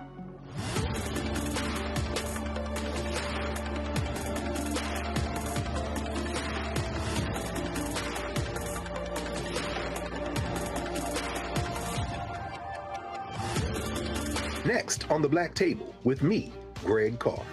The Supreme Court is back in session. God help us all. It is no exaggeration to say that this current session could completely reshape this country and redirect our future for generations to come. And not in a good way. We invite Dr. Valethia Watkins and Professor Angela Porter, our legal roundtable, back to the show to put it all in perspective. That's on the next Black Table. Please don't miss it. Right here on the Black Star Network.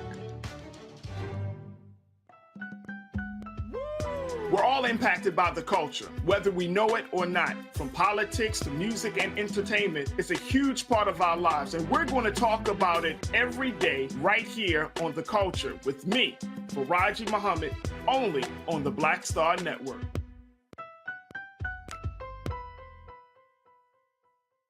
Hi, I'm Eric Nolan. I'm Shantae Moore. Hi, my name is LaToya Luckett, and you're watching Roland Martin Unfiltered.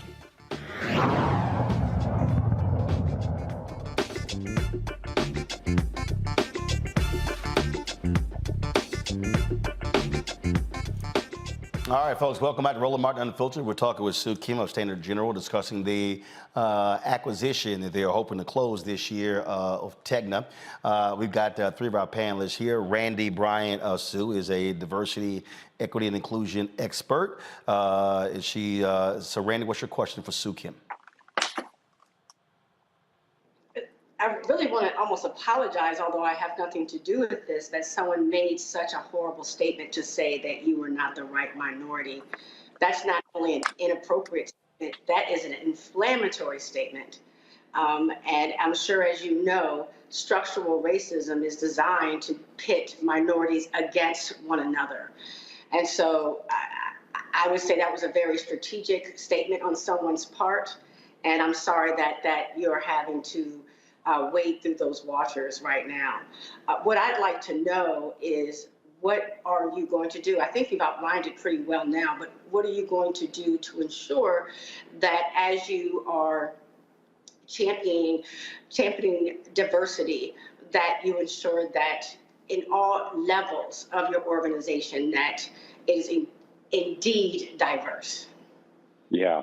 Well, Randy, thank you for that, and thank you for the commentary. I almost had to hold my my tongue, because I understand exactly what it was, and you're 100% right that actually, look, I grew up in Queens. I'm an immigrant. And the nice thing about growing up in Queens is it's actually like the most diverse county in the world, or something in the country. There's like hundreds of languages spoken, and you learn, pretty quick that that's a good thing, and you just deal with it, and you kind of got to get along,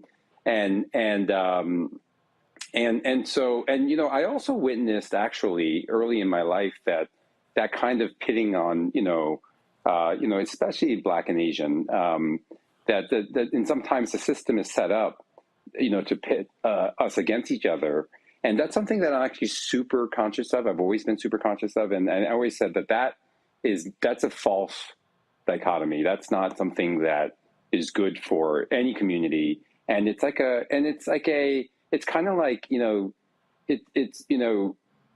I don't know. Again, it was just sort of like making us fight for economic scraps, and all these situations were like in Crown Heights, and there were Korean businesses and Black customers fighting each other, and that's because we were being put in a situation that we're fighting over scraps, and other people were just happy watching us fight over it. And obviously, it was very formative. But when I'm a senior in high school, I'm watching the LA riots on TV, and the Knicks were in the championship, almost won, and then all of a sudden they cut out, and it's like, whatever. Hey, Sue, hold up. They didn't almost win. My Rockets handle their business. So now I know you Brooklyn, but I need you to understand, I'm born and raised in Houston, so y'all didn't almost win, but you probably still mad John Starks kept shooting the bricks. Oh my gosh, I really am, and I still remember all that, sort of seared in my memory, and again, it took me a little while to process that, Randy, and I realized later that it was a setup, and so look, that's why I've been working on, again, we've been doing this work for over a decade, because we have a company that has the ability to change companies. And we start by changing the tops of the companies, but we try to make sure that gets radiated down. It's actually super important. At TEGNA, it's even actually more important because, again, in order for this company to actually evolve, it's got to meet its audiences and to where they are. And where they are is not necessarily waiting at home 11 p.m. for the news. You know what I mean?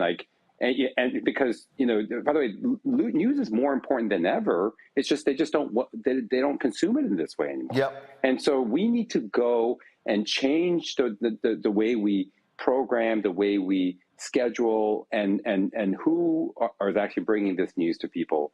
And I think that in the changing of things, the new order won't look exactly like the old order. And that's the change that we represent. And that's why I'm so confident that, when I say, well, actually, I think I do represent the right kind of minority because I think I understand all the challenges that we all have here, and a pathway to actually make that, to change it over time.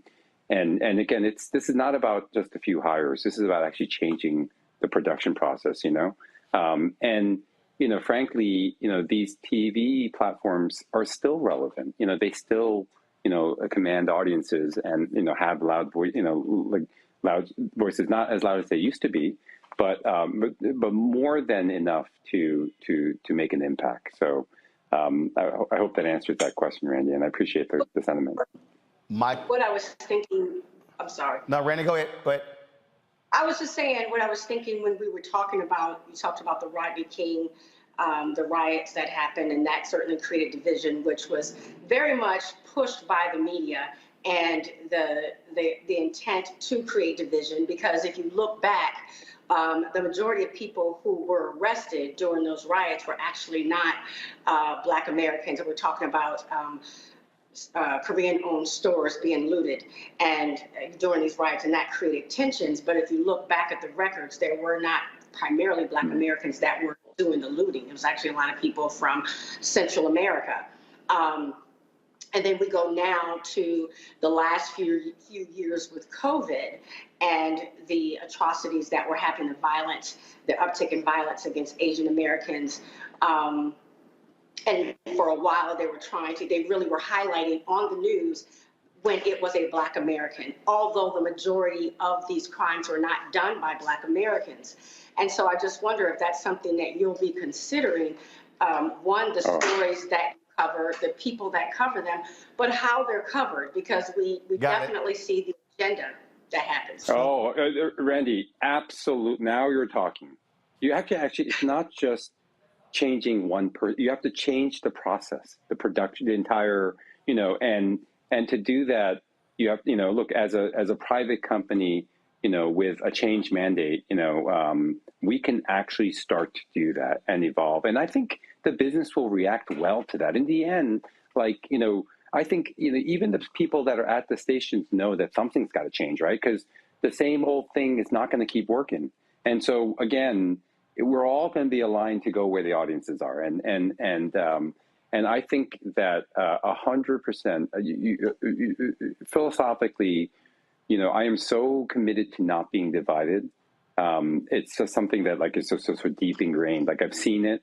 I know what forces are in play there, and it just won't happen. So that's why we've been again, when I think about how we are we're changing the companies that we're involved in to better reflect their communities. Look, I mean, the reality is, Asian Americans are only so much of a percentage of the whole country. Obviously, in New York City, the percentages are getting higher and higher, and in different communities, it changes. But so that's just not, it's not enough for me to just be focused on the Asian journey. It's never has been. I'm focused on the American journey. And that is one that I believe is, takes the best of everything that's in the world, and is a big tent, and that's what makes us who we are. And that's I'm optimistic about it. I'm optimistic. Question from Michael. Michael. Congratulations. I hope your deal gets done as soon as possible. Thank you, Michael.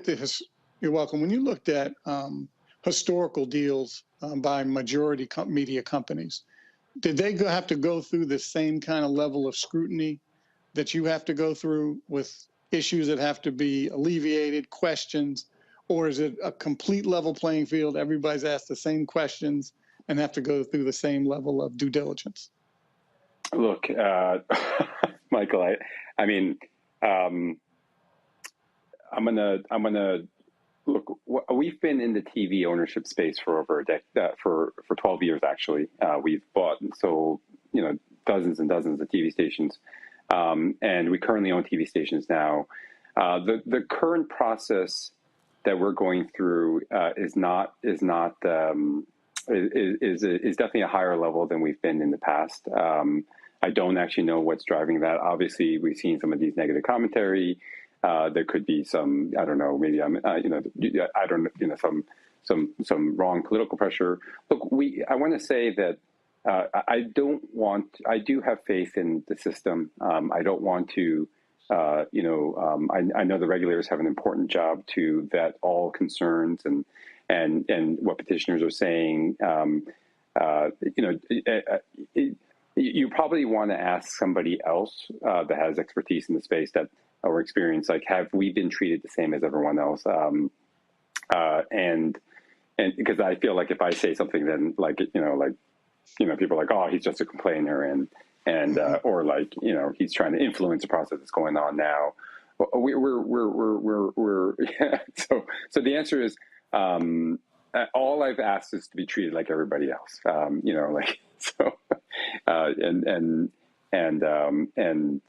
In the end, I have faith that we will. Mustafa. Thank you and good luck. Mustafa. Thank you, Mr. Kim, I used to actually help lead a federal agency. So my comment is that it's very rare to see someone have to go through like 3 comment periods and those types of things. My question for you, and I have a whole bunch of them, but I'll just lead with this one. How will young people play a role in the vision that you have moving forward if you're successful? That's a great question. Okay, look, okay. So first of all, just going back to the agency question, look, we're going through the comment period again for the 3rd time. I can't recall a deal that has ever had more than 1 comment period. But again, I'm not complaining. I just wanted to make the observation that it may not exactly be the same. In terms of young people, that is, you're hitting the nail on the head in terms of why the business needs to change and go where the audience is. Young people, they're actually now more than, there are more people that never paid for TV than paid for TV. And by the way, that's how it was when I grew up. I never had cable TV, but again, for the last, from 1990 to now, it's just the way the market forces work. Everybody forgot there used to be a time when there was free television. Absolutely. And free TV television that didn't require you to get an antenna, a broadcast antenna, and all kind of other stuff. I mean, there was a time. Right. And in some ways, it's very interesting because if you think about all the internet, what the great thing about social media is that it is, in some ways, again, I'm going to caveat that and come back to it. It's this great democratizer that the whole audience, you can post anything, people can find each other. And so that, it has some real, benefits, I think the problem, though, I think there are some real problems with social media. For example, they call it like Facebook News or Apple News, and I don't want to begrudge any of these companies because they do, wonderful things. But there is no, they don't, neither Facebook or Apple has a news desk and and pays journalists. They don't pay journalists. They don't pay editors. They're not publishers. Well, in fact, I can tell you this, Sue, without a doubt. We are being currently throttled by Facebook. I have 1.3 million followers on Facebook, and when we launched Roland Martin Unfiltered, we used to, after a 2-hour show, we may have anywhere from 45 to 75,000 views. We would have 2,000, 3,000, 4,000, 5,000 people watching at one time. I remember one time we ran a panel Jane Elliott and I did, and it was 2 o'clock in the morning, and there were 10,000 people who were watching live. Right now, if I pull it up right now, I can guarantee you there's not more than 230 people watching. I've had two Facebook execs tell me that, oh, there's a glitch in our system. And no one wants to answer to me what's the glitch, but it's no doubt that they are purposely throttling our audience because they want me to pay to boost to the people who already follow me, who already, my followers tell me they don't even get their notifications even though they checked it. That's the games that they also play. Well, yeah. So there's actually two parts to that I want to unpack. First is, look, we live in a world where I'm told 70, right now, 78 people are watching us on Facebook, but I got 1.3 million followers, yet 2,000 are watching on YouTube right now. I have 980,000 subscribers. Go ahead. Right. Look, absolutely. Look, Roland, that is the problem with our current generation of technology, which is great. There are some serious problems. The first one, by the way, is that it depends solely on all of us content creators, whether it's your daughter dancing, making up a dance and putting it up and then, getting billions and billions of views, but maybe not getting paid for it, by the way, Yep. All of our content, when we upload it, that's our pictures, our baby pictures, all that stuff, belongs to the platform, which is nuts, like we're taking all of our property, that's our property as content creators, and content owners and rights holders, and uploading it onto a platform to reach an audience because we have to, because that's where the audience is, and yet we don't own any of it. They might deign to give you a little piece of it back to you, which is something that you already own. So that's number one. Number two is actually more insidious, which is what you're talking about, which is not only, do they not pay you for your content, but more importantly, they decide who gets watched, That's right. And even though they say they don't do it, they say that, oh, we're a publisher, we're not a platform. We're a platform, not a publisher. We're a dumb pipe, but that's not true. If the pipe can point to who's going to get the pipe, then it's not dumb at all. It's actually very intelligent. It's very smart. And if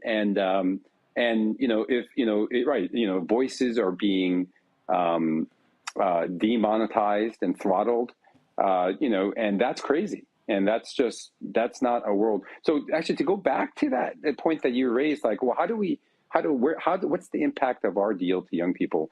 We believe that actually that, the tenets of local news, which is live, which is local news content generation, we could actually, and again, we could bring that to this current generation because news is more important and more relevant than ever.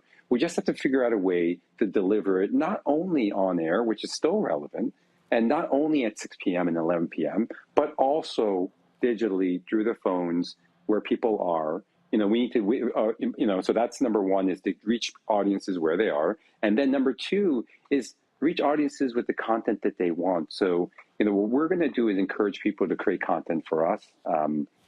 So not only are we going to we obviously are employing, journalists and editors, but we're also going to, have more people able to access both the airwaves and the internet for this content that people want so badly, which is local, relevant local content for their and local community content, and I think that's going to. I think we're going to offer it's an old company, in some ways a an analog company that's going to offer a future that's a little bit brighter than our current digital future. Again, the current digital future is that these 5 monster platform companies take it all. Yep. We put all our content up there, all the audience is on the other side. The audience has to watch ads and pay subscription fees, and then gets told what to watch, and the content creators might get a little piece of a fund. Yep. That is just not the future. That cannot be our American media future. The next generation will be a fairer system. And since we need to change anyway, we're an analog company, television is, we need to go to an evolution. Let's just skip past Facebook. Let's go skip past this current generation and to a new one that uses both the airwaves and your phone to get you the local content that you want. And I think that that's going to be done in a much more inclusive way, where there's going to be more voices, more local variety voices, not just a couple of people reading news on the desk. Well, I think that there's, yeah. Well, what you just described is exactly why I created this show. September 2018, why I created the Black Star Network, September 2021, because like literally, even the folks at YouTube told me, oh yeah, sorry, Roland, but black folks don't watch news. I said, I'm gonna show you, and I said, trust me, they do. And like literally, they were like, yeah, we're funding other stuff, but yeah, and I said, okay, I'm gonna show you, and we proved it, and we continue to prove it. And we continue to show, no, there's high quality content that doesn't have to go through the other gatekeepers. And so all of this is important because we've got to have diverse voices who are owning, because when you own, you make the decisions and you're not, and you're not asking permission. Exactly. And you can magnify, you could be include. It's just, there's just more we can do. Yes, sir. And I'm excited. Look, again, I'm optimistic for the future. We've been through a lot, but look, we've met every objector. We've addressed their concerns, and there's real economic, cost of doing so. But we're happy to do it because we know the future is bright. We know the opportunity is so large because the current business needs to be changed. All right, Sue Kim, we certainly appreciate it. Thanks a lot. We'll be tracking this decision by the federal government as it unfolds. Thank you, sir. Thank you again. Folks, going to a break. We come back. A lot of us are already talking about New Year's, working out, eating better, but then we'll all blow those resolutions in a couple of weeks. Well, Jim Jones joins us to talk about how do we do it smartly and to create a lifestyle change and just not something that's real quick just to make us happy. That's next on Roland Martin Unfiltered on the Black Star Network.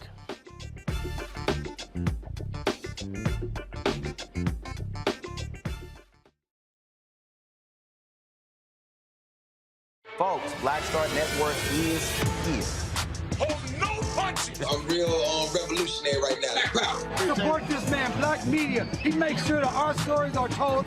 Thank you for being the voice of Black America, Roland. Stay black. I love y'all. All momentum we have now, we have to keep this going. The video looks phenomenal. See, there's a difference between Black Star Network and Black-owned media and something like CNN. You can't be Black-owned media and be scared. It's time to be smart.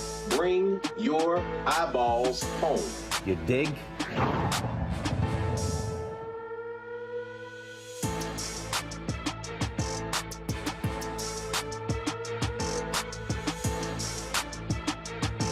I'm Deborah Owens, America's Wealth Coach, and my new show, Get Wealthy, focuses on the things that your financial advisor and bank isn't telling you, but you absolutely need to know. So watch Get Wealthy on the Black Star Network.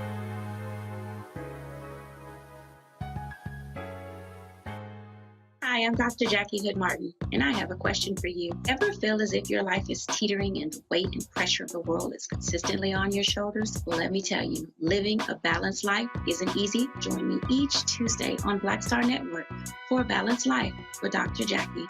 We'll laugh together, cry together, pull ourselves together, and cheer each other on. So join me for new shows each Tuesday on Black Star Network A Balanced Life with Dr. Jackie.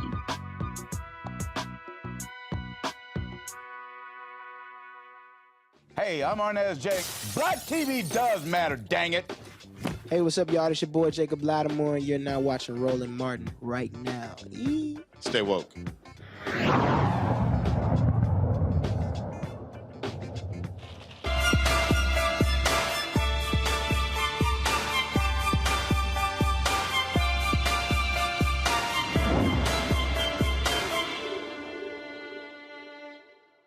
So we went to the break. Henry was like, how you just go walk off with the camera? Well, I had to go get my protein shake. Because we talk about, because here's the deal, you know, I'm trying to get 5 meals in a day. Okay. And you want to get all based upon the time. So I was like, dang, I should have done this actually 45 minutes ago. I said, let me go get this done now. And so when we talk about trying to create a new focus, create boundaries, create all different things, people are going through that because it's the new year. And people have resolutions. So now they're talking about, okay, I want to work out, I want to eat better, I want to sleep more. And people do all those things, and then what ends up happening is they blow it off in about 2 or 3 weeks, maybe a month. They spend crazy amount of money on equipment, clothes, gym memberships, you name it, and then they never really succeed. So I hit my man Jim Jones and said, Jim, what we're going to do is we're going to spend the first 10 days of the month having different people on, talking about different facets. And this really came to me, y'all, when I was in Jamaica. And the 10 people came to me, and I said, I want these 10 people for very specific reasons. And so that's why Jim is here. And Jim, we talk about this a lot, and this really is, to me, an important thing because it's really mindset. Because what happens is, folk, all this energy, they focus on, okay, the first of the year, and it's like, I'm gonna lose 30 pounds, and they think they're gonna lose it in the first month, and then what ends up happens, they get frustrated, they get upset, and then, of course, then they get despondent, and then by March 1, all is completely out of the window. No question, no question, no question. So you know what, Roland?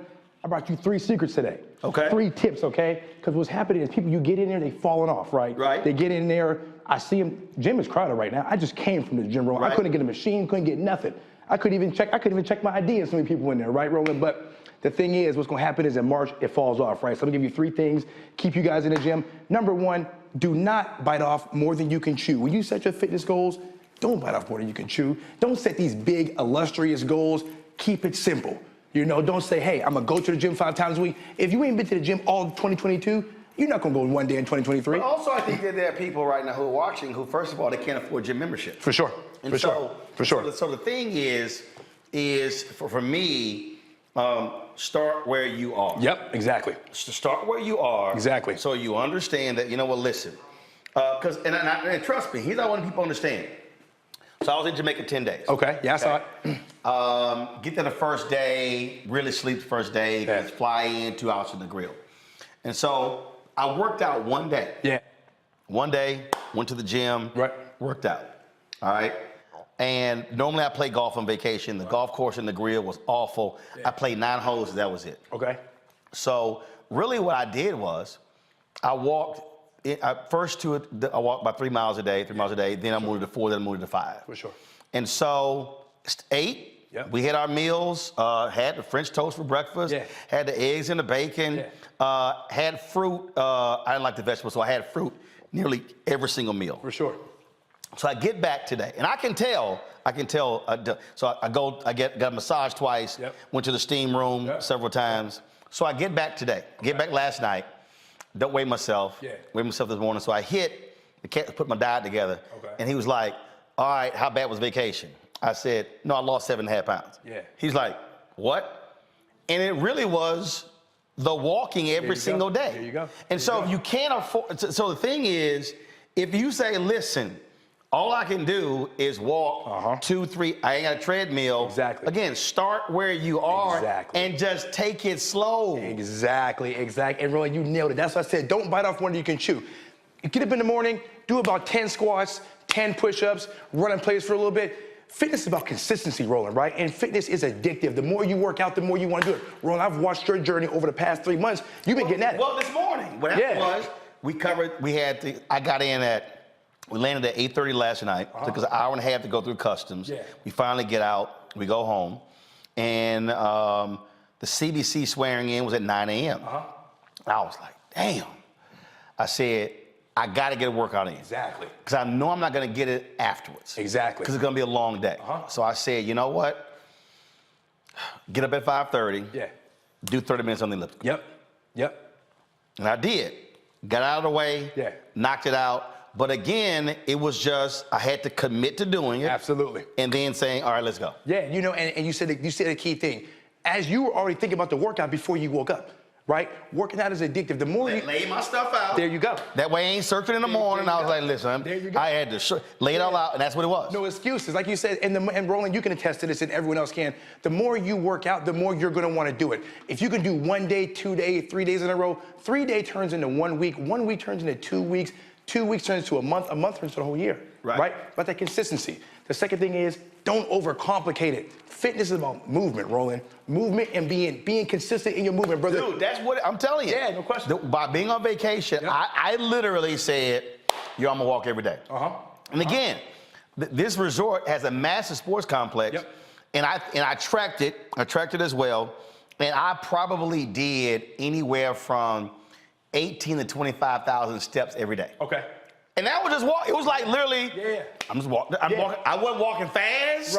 Right. I wasn't sitting there power walking. Right. I was like, I'm just gonna walk 4 or 5 miles a day. Yeah, exactly. And that's what it's about. Just do what you like. Like Roland, you like to dance, right? And Roland, I use you as an example because I feel like you're a person a lot of people can identify with, right? They're very familiar with seeing you on television, on this network. If they can see you do it, they can know they can do it themselves. Right. The thing is, you like to dance, right?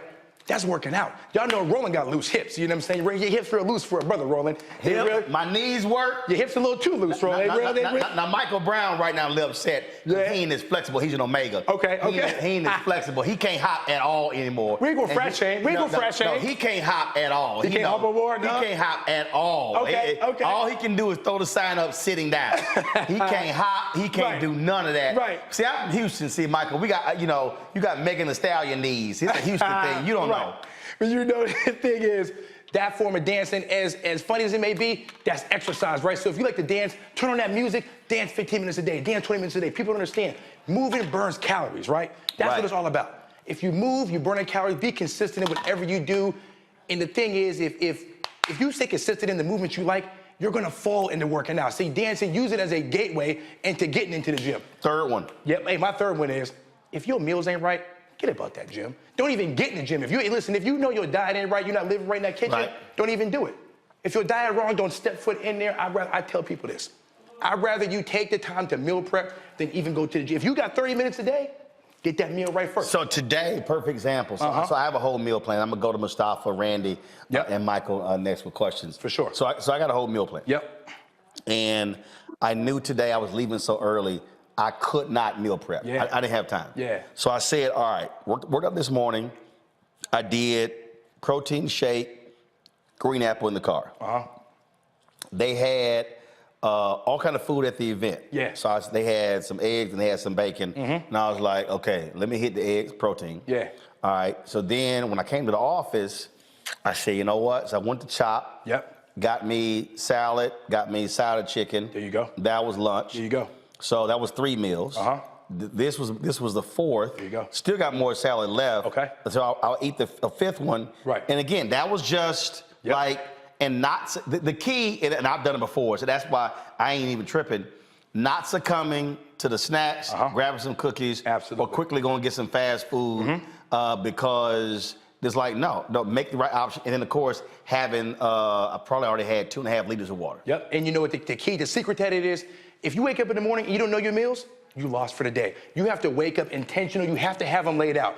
If they're not laid out, what's going to happen is you're going to be on the fly. The temptations will get you. You got to wake up with a plan. Got to wake up with a plan. All right, so let's go to questions here. Yeah, let me see who going first. Who needed the most? Who needs it the most? Well, I've been looking at her bathing suit photos, so she probably got something to say. She been all on Instagram, showing all her little looks. Okay. So we'll go ahead and start with Randy. Well, Jim Jones, great to see you. I appreciate the advice. I definitely am a snacker. And I wanted to ask you, is there room for the type of eater you are, like being realistic? Because some things I just can't do, right? Like I'm not going to give up my snacks totally. So, I mean, what is your advice when it comes to... Okay, but Randy, when you say snacks, what snacks? What are they? Right. What are your snacks? It depends on the day. Okay, but what are they? Well, it could be really good. Like I do love fruit and veggies, but some days it's Cheetos. Okay. See, now, Roland, this is how it starts, right? This is how it starts. So what it is, don't get mentally defeated, right? I tell you what, write down a list of 20 healthy snacks that you know are healthy and pick and stay inside that list. When you already say to yourself like, hey, some days I'm good, some days I'm bad, you already letting the bad already in, you already defeated. What I need you to do, Randy, is take a sheet of paper, write down, before you post on Instagram, before you get the thirst trap and when you in the Turks and Caicos and the Maldives, what I need you to do is write down 20 snacks for me, 20 healthy snacks, and stick to those snacks. So, okay, Jim, so define it.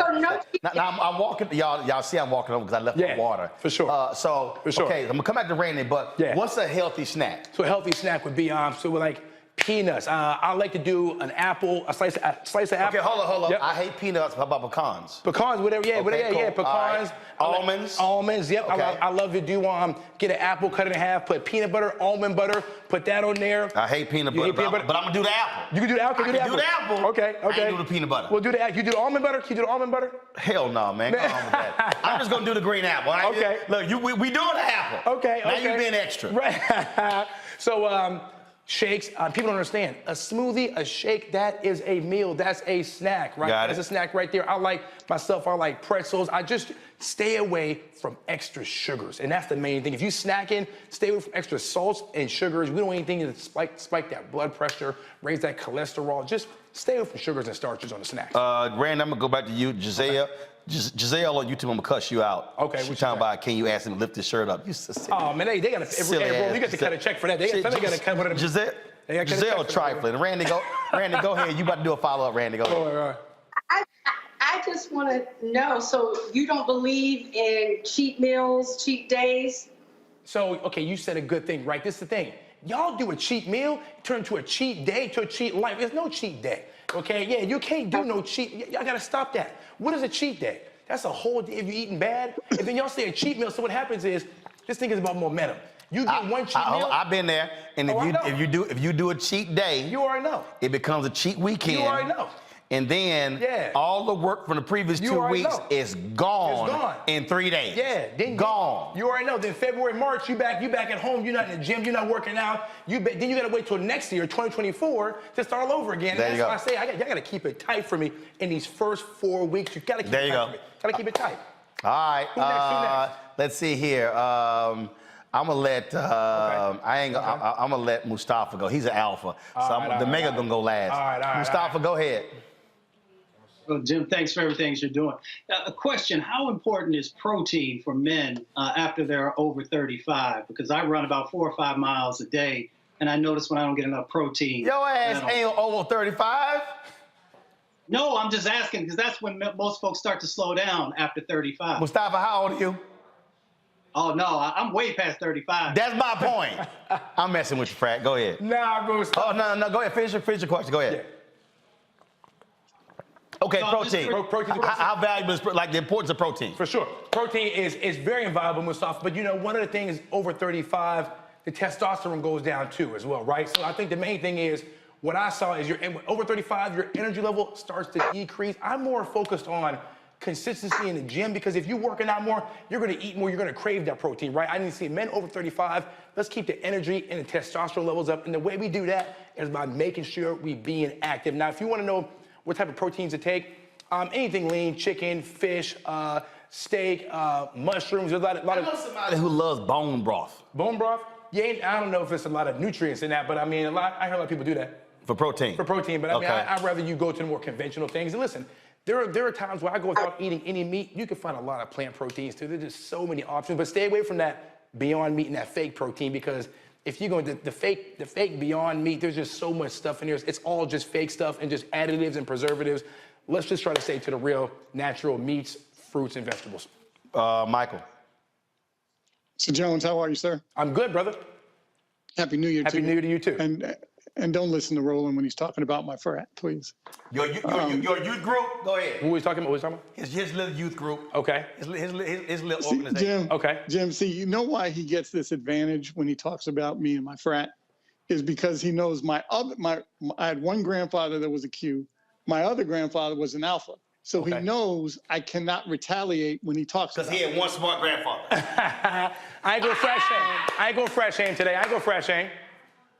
The question I hear a lot, whether it's from my kids, I have 3 sons, is when they do want to eat healthy, they complain that the healthy stuff is so much more expensive than the non-healthy stuff. Right. So how do they battle that? Right. Well, first of all, Roland, he was your most polite panel host. He wished me Happy New Year's, asked me how I was doing. Hey, brother, you all right with me? Okay, you were the one who wished me Happy New Year. The rest of them just bombard me with questions. Jim, can I get this? Jim, how I lose this? Because they know doggone well we ain't got that much time. Okay. Michael trying to take as much time as he can. Okay. That's all. Okay, well, I tell you what, Michael, that's a great question. Great question. So I actually am a spokesperson for a grocery store down here, Giant Foods. This is what I specialize in. I make videos only to show people that eating healthy is not, it doesn't always equal more expensive. It rarely does, right? What I think that is, that's an excuse that people use not to do the research and eat healthier. They say, oh, it's too expensive. It's not too expensive. I know if you go to, and I want to give you a longer answer, we're pressed for time. If you go to my Instagram page at GYMJONEZ, all I do is make affordable grocery store videos, how to go in a grocery store, spend $25, get 5 meals, 10 meals under $50. Like, that's what I specialize in doing. I would give you more of a rundown, but we're pressed for time. But I tell you this, GYMJONEZ on Instagram. I got plenty of content showing you all the secrets on how to eat healthy and keep it affordable. And if you have any questions, you can always shoot me a DM, an email. I'll respond right away.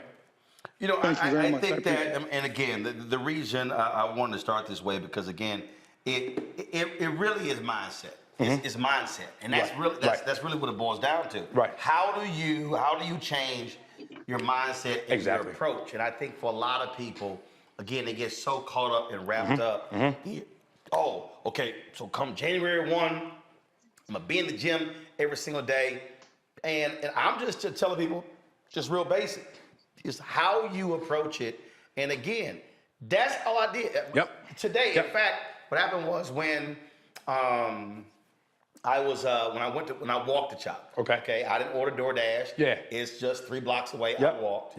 And I said, you know what? Even though I was on the elliptical this morning, my whole deal is, I said, you know, if I just walk 3 to 5 miles a day when I was in Jamaica, I said, if I got an hour, if I'm downtown, I'm just gonna go walk. Put my headphones on and just There we go. walk. Absolutely. But again, to me, it's just starting. But the key thing, I think, out of everything that you said, the key word was consistent. Consistency. If your workout's not consistent, and your eating's not consistent, at the end of the day, all this stuff don't matter. And Roland, I'm glad you said that. But the secret to this is fitness is addictive, right? It's gonna go one or two ways. If you can just start, I challenge everybody. The first days of the new year, try to give me 5 days straight. I promise you'll go 6. It's addictive. It's gonna be either one way. Either you're gonna get addicted to working out or addicted to not working out. So use fitness as a drug, use it the right way. I challenge everybody watching, all the panelists, my sister who was thirst trapping on the gram, my brother who got 5 different fraternities, my man for the 50 and over. Listen, shit, AKA. So, okay, well, I'm gonna let them, they trap it out. So just give me 5 days. Just give me 5 days. I challenge everyone. Now, Randy, you know you don't want me to pull up your Instagram. Don't pull up my gram, but listen. Consistency and momentum is the secret here. If y'all can give me 5 days, I promise you'll make it. If you can give me 5 straight days, because on day number 6, it's ingrained into your mind. You're gonna wake up, you're gonna do something. Any form of activity, Roland, that you do in your lifestyle, that's fitness. Fitness is always going to the gym.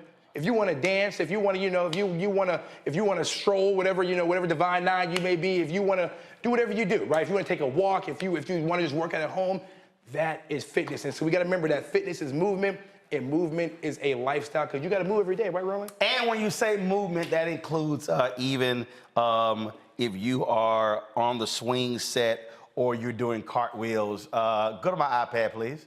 So even if you're just... that's right, even if you're just... Oh, Randy, you think I was going... Oh, yeah, Randy. Randy, you posted it. It's public. Randy, you ain't living right. Randy, we're just showing that you have more. Now go back. Oh, You're missing the cartwheel. So, yeah, that's right. So, you got the movement going, Randy.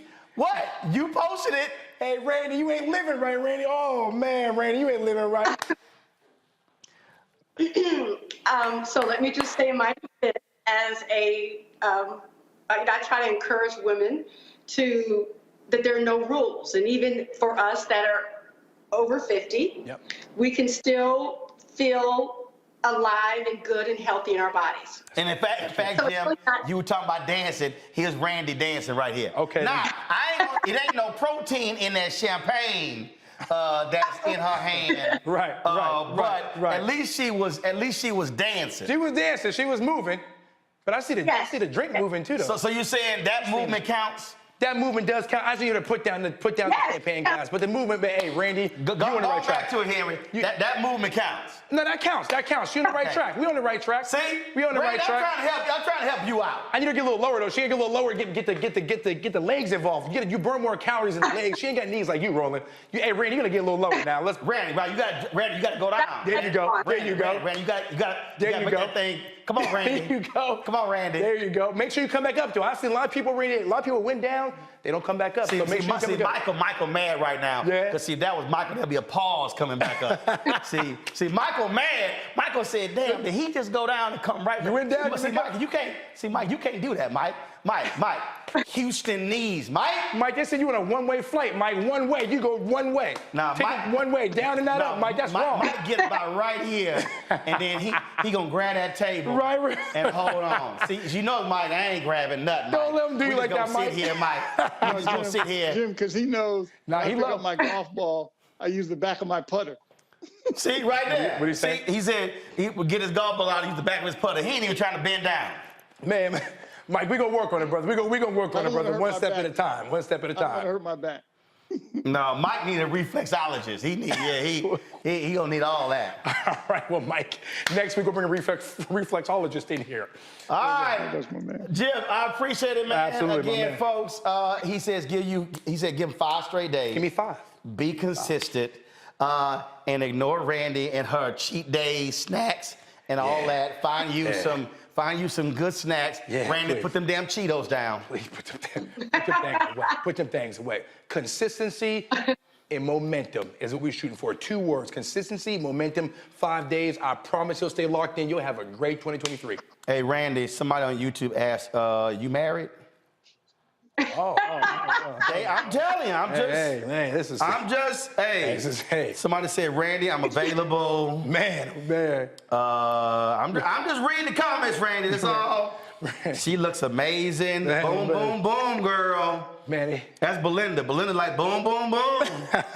so Randy, everybody, they ain't on your, what?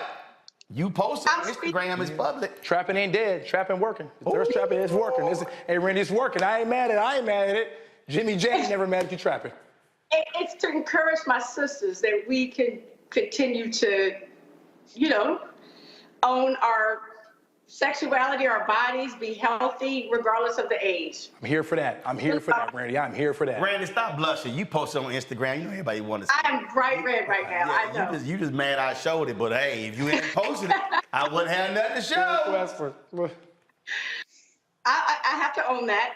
All right, Jim, tell them folks where they can find you. Listen, man, find me on Instagram at GYMJONEZ, on Twitter at Jim Jones Global. That's GYMJONEZ Global. Roland is going to retweet everything I say because I got to get my followers up, y'all. So, hey, panel, please follow me on Twitter. I need some help, y'all. If I say something, just retweet it. Hey, Randy, y'all help me out on Twitter, okay? Yeah, I go ahead. I guess I'll retweet some of your stuff. Yeah, man, Roman, help me out, brother. Help me out. All right. I feel sorry for less fortunate. All right, y'all. That's it. Jim, I appreciate it. No doubt. Folks, we were supposed to talk to the sister who has a caviar business, but we want her, she's in Jamaica. Her shot is not great, so we're going to have her on the show next week. And so, again, we appreciate that.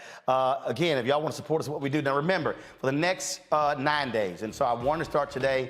Carol, who we got tomorrow? Who's tomorrow? So my man Terry Starks, the diet doctor on Instagram. Terry's all about food plan, It does not involve any drugs, anything, or crash diets. Same thing. It's about consistency. And I'm actually, so two things happen. So Jim and I are gonna be getting together working out, and I'm actually doing Terry's plan for the next 35 days. So you actually be able to see in real time. I just gotta make sure I don't do like Randy, you know, and you know, succumb to the pressure. And so so again, folks, that's what we're doing. So the whole point for everybody who's watching, I'm doing this because I want you to have smart, sensible, easy things to do to begin the new year. We don't want to make this thing about dieting or working out. We want to make it about an actual lifestyle. That's what we want to do. So don't forget, support us in what we do. Download the Black Star Network app, Apple phone, Android phone, Apple TV, Android TV, Roku, Amazon Fire TV, Xbox One, Samsung Smart TV. Join our Bring the Funk fan club. Your dollars make it possible for us to do what we do. Trust me, y'all, doing this show, it ain't cheap. The studio is not cheap. The production, the equipment, everything. Hell, the Comcast bill for a high speed, for what we have, ain't your home internet, trust me. So ain't none of it cheap. Check and money orders, go to P.O. Box 57196, Washington, D.C. 20037-0196. Cash App, $RM Unfiltered, PayPal, R Martin Unfiltered. Venmo is RM Unfiltered. Zelle, Roland at RolandSMartin.com, Roland at RolandMartinUnfiltered.com. And of course, get my book, White Fear, How the Browning of America is Making White Folks Lose Their Minds, available at all bookstores, Target, Books A Million. Download the copy on Audible. Folks, that's it. I'll see you tomorrow. Maybe we'll have a House Speaker. Or maybe the Republicans will still be stuck on stupid. We'll see. I got to go.